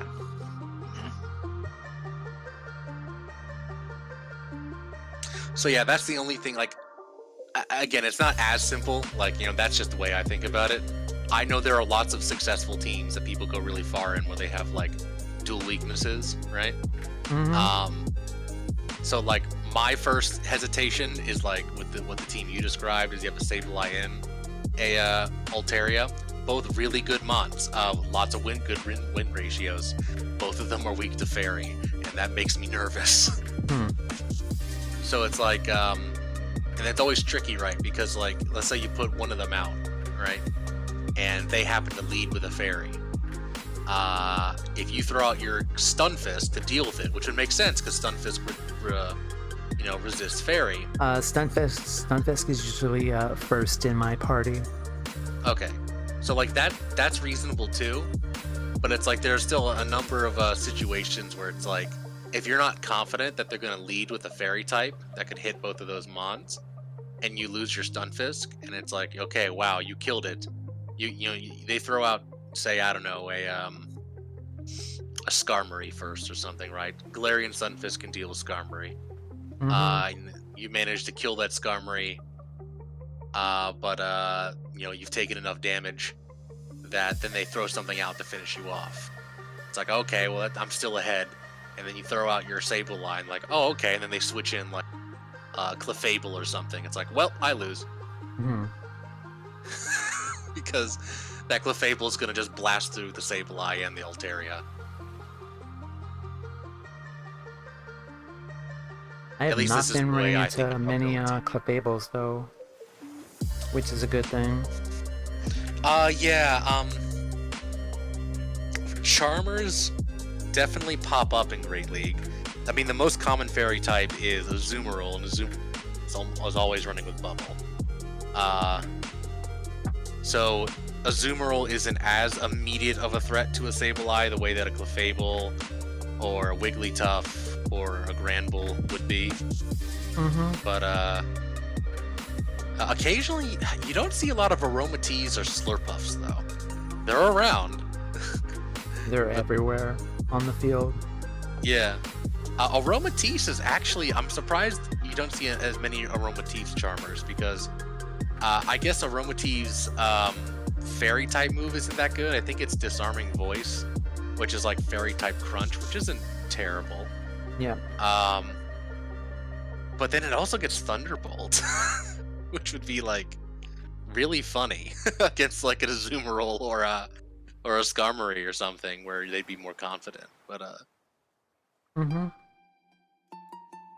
but you know, it's a Charmer, so it takes a lot of time to charge that up. I have been seeing more Sylveons. Sylveon's actually a pretty nasty Charmer, because it's a little bit more attack oriented, but not like quite as attack oriented as like a Granbull, right? Yeah. So it does really good charm damage, while not being super squishy, and then it gets a Psyshock, which charges pretty quick. So Sylveon is actually kind of a monster if you don't have a hard counter for it.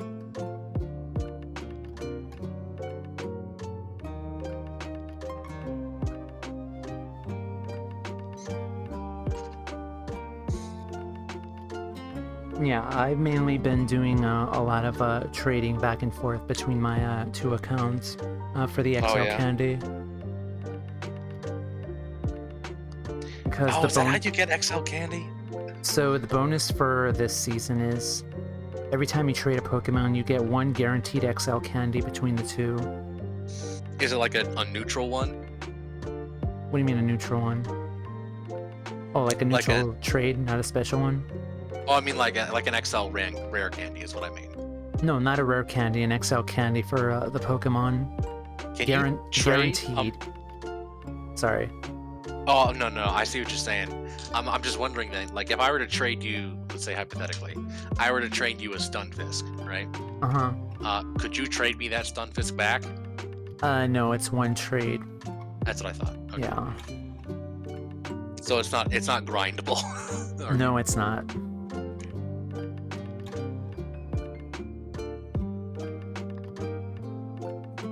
But it's probably one of my favorite bonuses for this season, because you get guaranteed XL candy for every Pokemon you trade.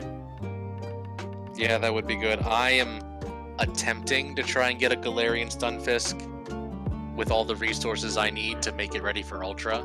There are Stunfisk during this event right now. There are. I wish they were a lot more common. I have not run into one, but apparently my auto catcher has caught one in my bonus account. Man, I don't have an auto catcher. All these hacks. You're defiling the spirit of the game. You know that, right? Whatever. About that. Don't do that to me. But made my experience better, that's all I'll say. Yeah. But I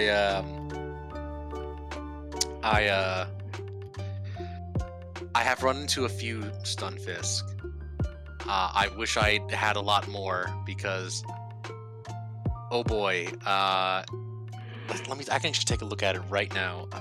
So Galarian Stunfisk is one of those mons where, in order to have it ready for Ultra, and it is a monster in Ultra, because like you essentially have to max it out, and it's already super bulky with a good moveset that like hits most things in the meta for neutral damage or super effective damage. I have a rank 41 and I have no XL candy for it. I used it all for the Great League one, or not the Great League. Yeah, I don't have as much XL candy. So the only other way I know how to get XL candy besides catching is you make it your buddy, right? Yeah. Galarian Stunfisk is a 5k buddy, which sucks because you only get an XL candy like every other time you breach that 5k, right? Mm-hmm. So, and the only way to speed that up is to use Puffins, which you have to spend money on, which is also lame. But here's the weird thing though. I actually get free Puffins at my Pokestop. Oh, really? I do. I just What scanned. kind of Pokestop is this? It's just a regular one. It has one of those special ones that you get for Oh, like you scan scanning the it. area. It's always a pop-in. Oh shit! I have one. I need to scan that so I can get a poffin from it. Mm-hmm. I try not to spend money on it, but sometimes I have to. I have like 12 poffins in my alt account and maybe like that'd be 2 so in my cool. main, but I could always replenish them. I need to start scanning that then, because like I have a couple Pokestops I'm within like walking distance of. But anyway, so I have been walking this Galarian Stunfisk, okay, for 440 kilometers. All right. Uh-huh. And in order to have it fully powered up, right, to where it would be fit for Ultra League, okay, Yeah. I need to have 249 regular candies. Not too crazy, already have that, right? You need 475,000 Stardust, which is a tall order, okay? Sounds fun. But on top of that, you still need 296 XL candies. I am at 91.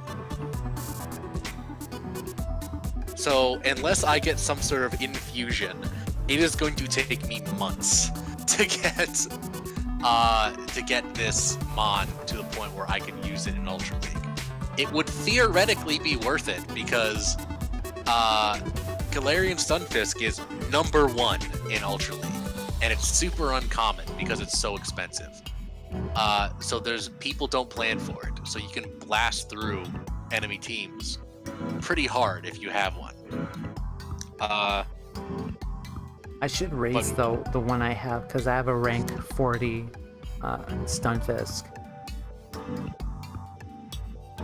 And it's also sorry. Yeah, go ahead. I was do. just gonna say it's also the same with Lickitung. Anyway, yeah, that's all I was gonna say. Okay, yeah. I do have a way to make it easier to do that, but Yeah. I do have my ways.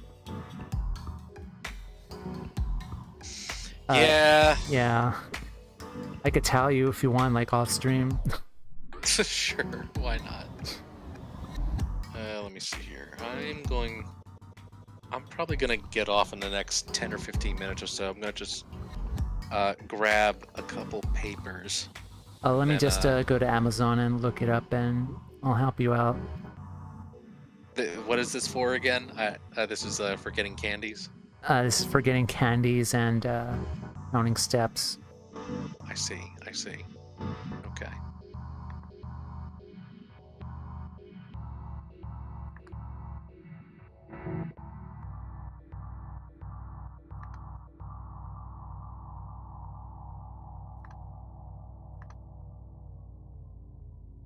So, okay, let's see. Okay. So I will link this in the Pokemon chat. Oh boy. And then enjoy. Let's take a look. Let's take a look at this. You can hatch eggs with this too at the same time. This completely innocent and innocuous thing that is being shared with me. I use one of these, and it's made my grinding pretty easier. I see. Yep. Yeah, this is what I use. It's fucking wild something like this exists. Okay, Mhm. yeah, I'll think about it. Yep.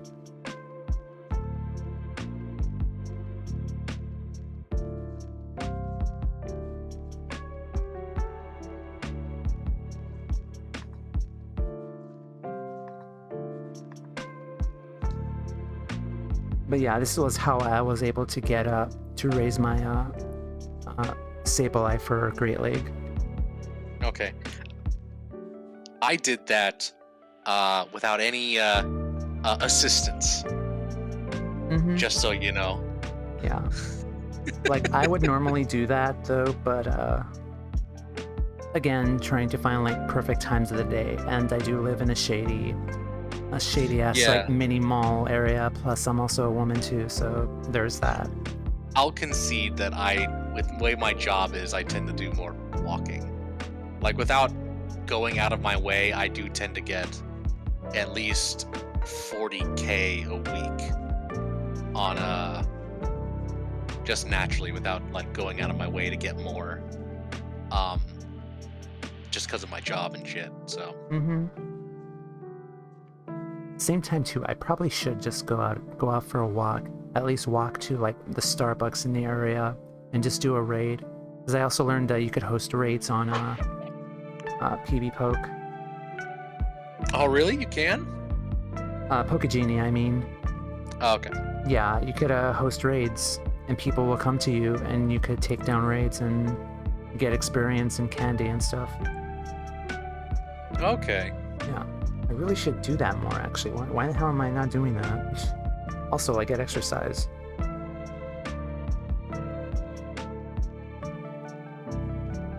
I have a couple Discord servers and then a Facebook group that help me get raids. I use Pokegenie because Pokegenie like renames and checks your Pokemon stats, but it also hosts raids for you. Okay. Yeah, I've heard of these things. I've never used them. I probably should give it a try. Yeah, look up Pokegenie, and you could set up your IVs for Pokemon with just a push of a button, and they'll do it for you. You just copy and paste a thing in the Pokemon's name, and just like that. Okay. I did 3 Deoxys raids today with Pokegenie. Oh, really? Mm-hmm. Let me just look it up real quick. Pokegenie. Alright.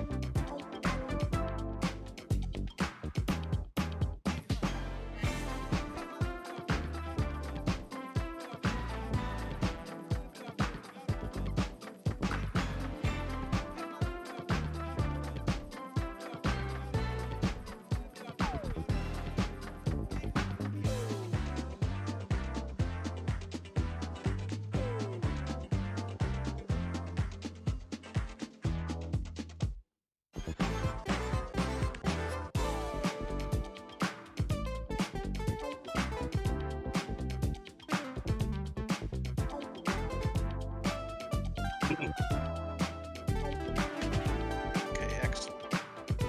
It's a good paper.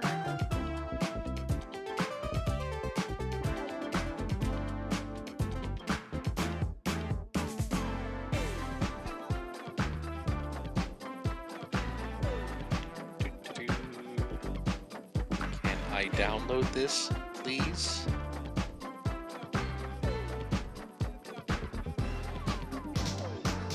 Thank you. Oh wow, this is an Iranian paper. Iranian, I should say. I should know that. My cousin's wife is Iranian.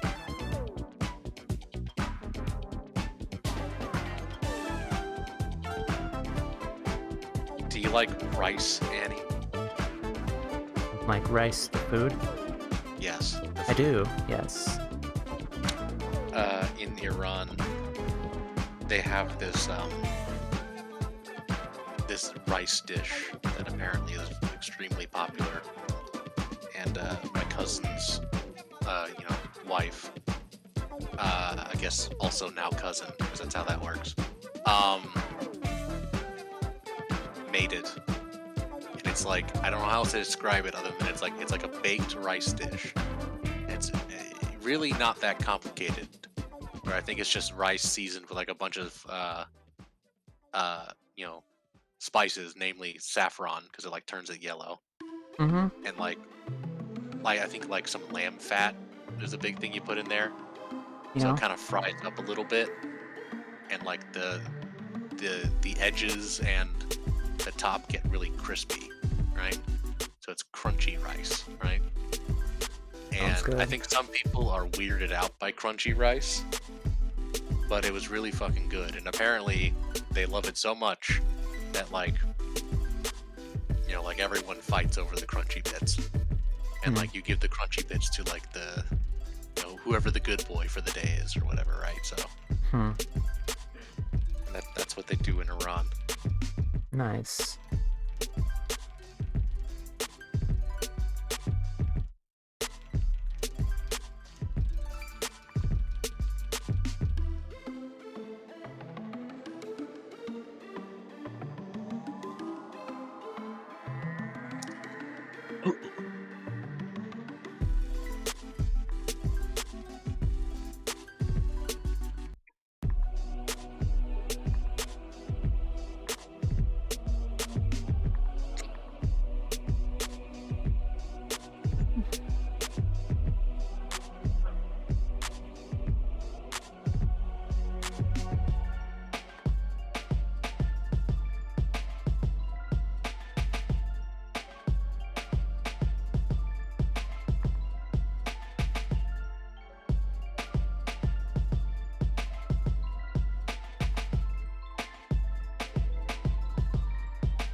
Okay.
You know, this whole time I never got a good look at what you were drawing.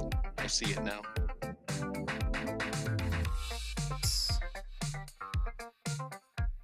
That's pretty neat. Yeah, I'm mainly doing line art right now. I'm very pleased with it. Looks good. Yep.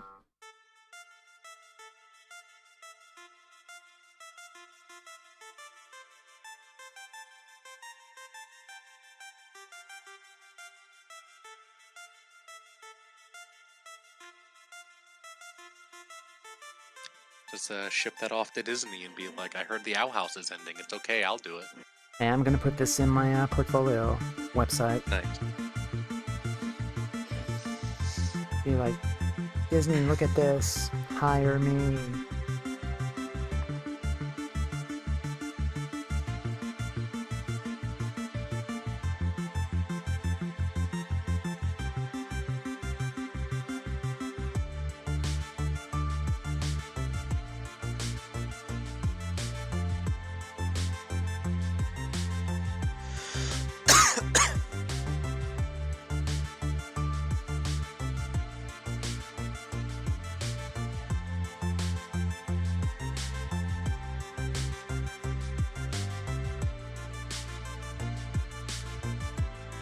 Okay, I think I might go for another half hour just because I had a long day today.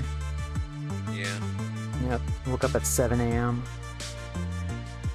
Technically, I didn't have much going on today. I did wind up going into work when I didn't need to. because I read my schedule wrong. So it's like, well, bye. I tried to be nice. We're super short staffed right now. There might be some movement on that. The head chef we had, who was a ghoul, got fired, thankfully. Yay. But now we don't have a chef, and my current manager is leaving in like March because he hates that job so much he's willing to take a big pay cut to go work in groundskeeping in order to get away from it. And then once he leaves, we're probably gonna have a bunch of people follow him out. So it's like, unless they can start getting in some new people in quick, we're rapidly gonna get to a point where it's like this place will be non-operable. Like an ideal shift has 6 people, right? Yeah. We're gonna have shift like 2 people. So it'll be like calling the kitchen, like, you're gonna send us down like 100 turkey sandwiches in styrofoam boxes, otherwise no one's getting fed. Because yeah, it's a lot of work to feed, you know, like over 110 people with only 2 staff, you know? Oh, I bet. So hopefully it doesn't come to that. And like the guy who's currently in charge, like, he's not the chef. I guess he's like the sous chef. He's like the number 2. Supposedly he's contacted a couple people who used to be execs on our campus, and they're gonna go straight to like whatever corporate ghoul has been in charge of our staffing numbers, who apparently fully has no idea what's going on. Like, it's one of those like ridiculous corporate bureaucracy problems where like they just look at a couple metrics and think, everything's fine. And they have no idea how the workplace or the job actually works. Hey 47, welcome. Glad you're here, friend. Heidi ho.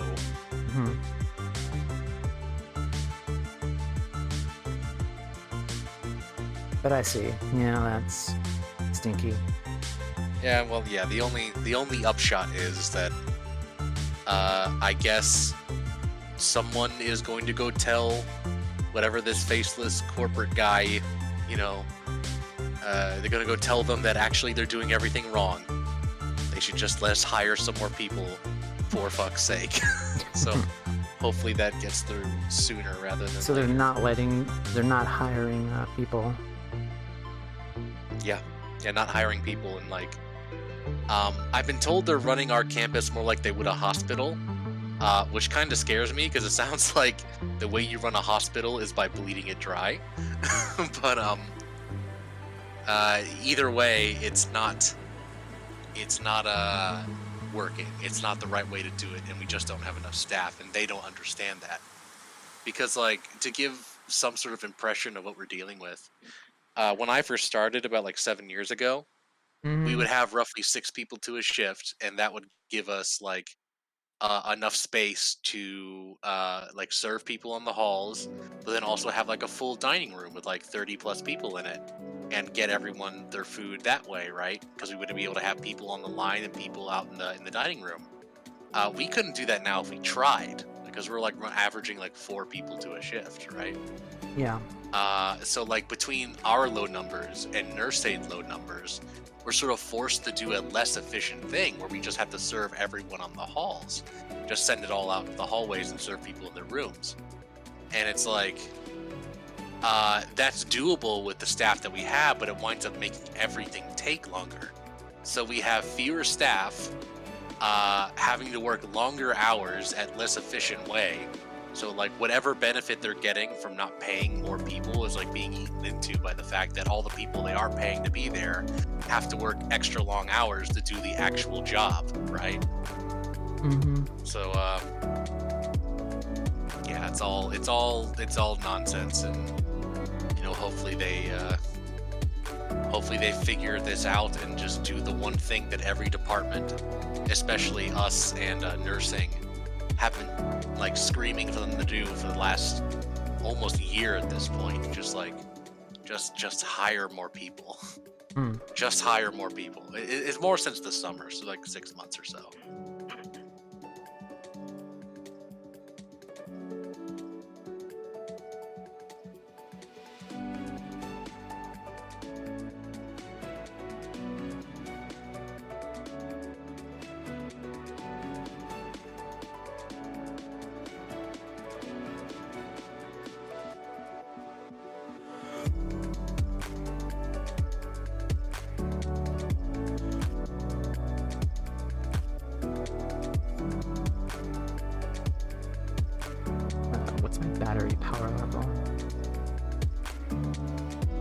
56. Okay.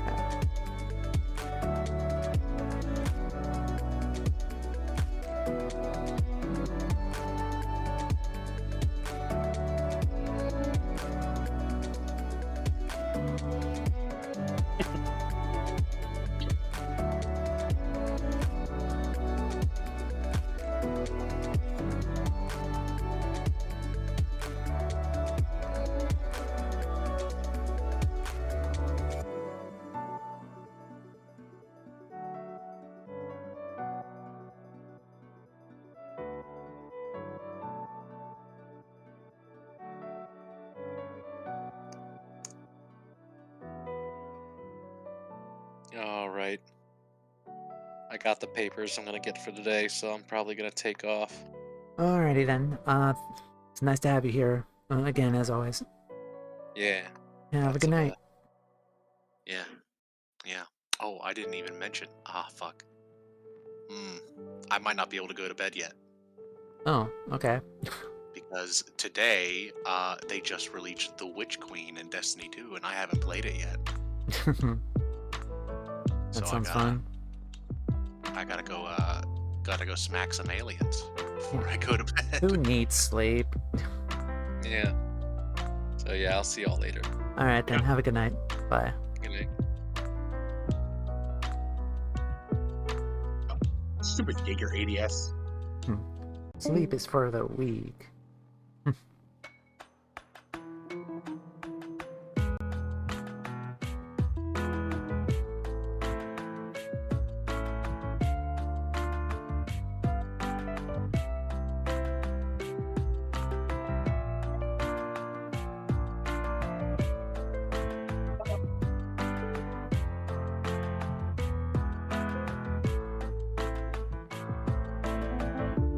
Oh yeah, today is Happy Tuesday.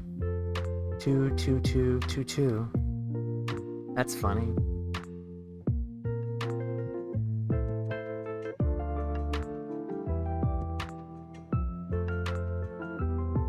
Like, I like those little kind of fun dates.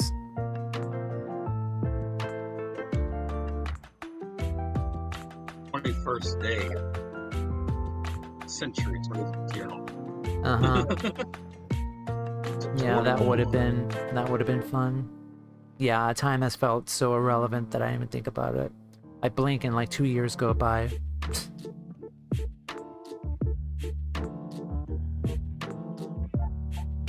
Like, I would be joking, but I am not. So I'm just crying inside.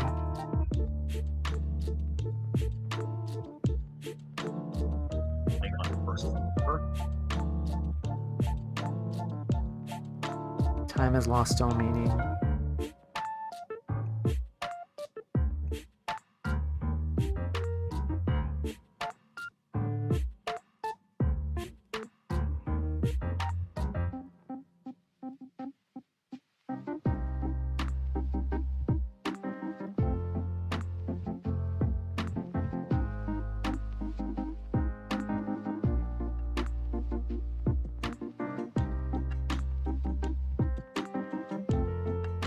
So I am currently working on a group piece for the Owl House. This is just going to be one print of all the characters that I'm going to eventually sell at conventions. So yeah, each character is one piece of this larger print project. Like, I do these kinds of pieces a lot. The past couple of years, but I like making them.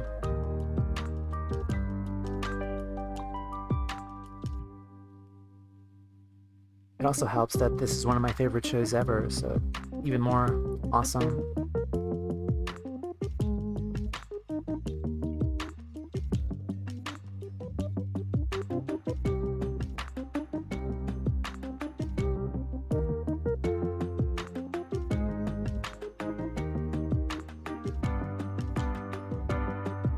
This show is called The Owl House. It is a Disney show. Which event? I don't have a set convention day just yet. I'm still making merchandise. I'm still fairly new to the convention scene, just because right now I'm trying to take commissions to save up for a button maker and materials and a printer to print these out. Because right now I just need money to get this whole thing started.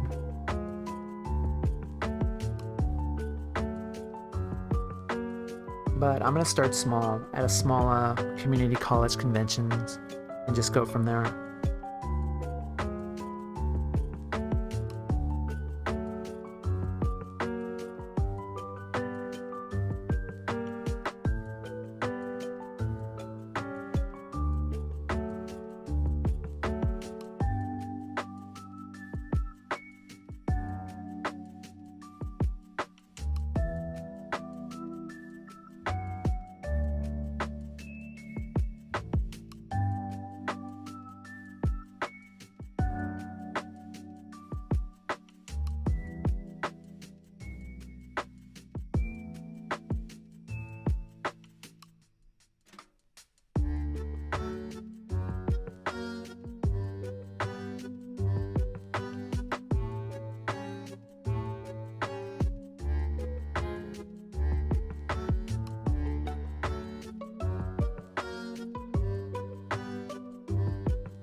I remember tabling with an artist who plunked down for a super expensive button maker. I just remember she hurt her hand on it while at the table.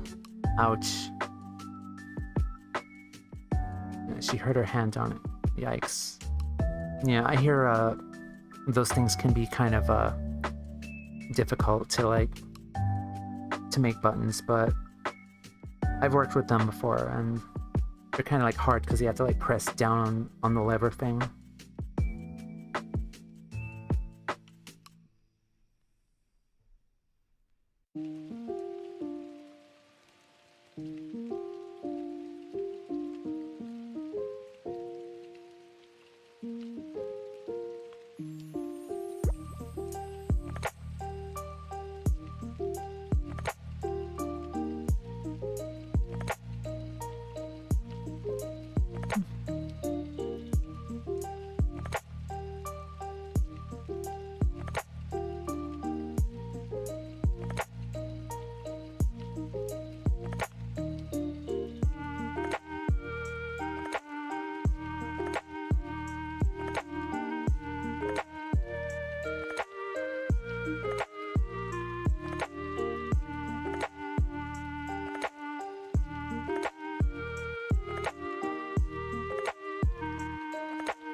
Merge down.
Hey.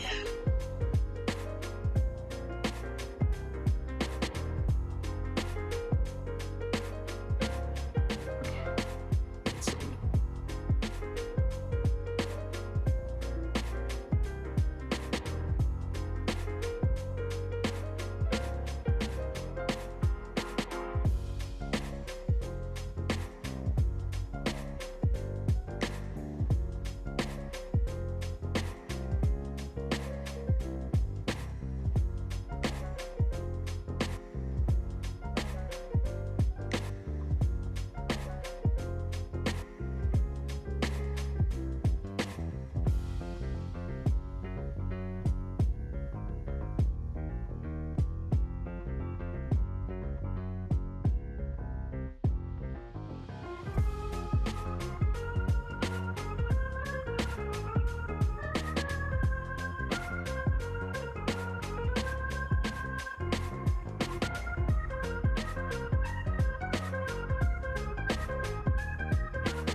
Okay, there we go.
Okay, Lineart is done.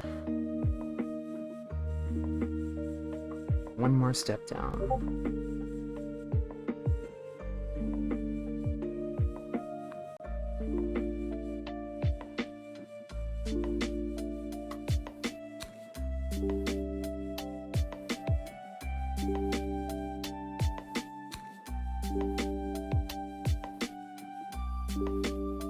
So I kind of am fading quickly, so I'm probably going to wrap up for now, but tomorrow I will be continue working on this and get to the background and try to finish it, but I'm in no hurry. So I'm going to plug my stuff in the chat. Socials. Thank you. I really like it. It's coming along very nicely. YouTube channel, and our Discord server where we hang out and chat and stuff. So tomorrow I'm going to resume again with the Owl House piece here, and I will see everyone off. Thanks Ultra for joining me today, and Rad.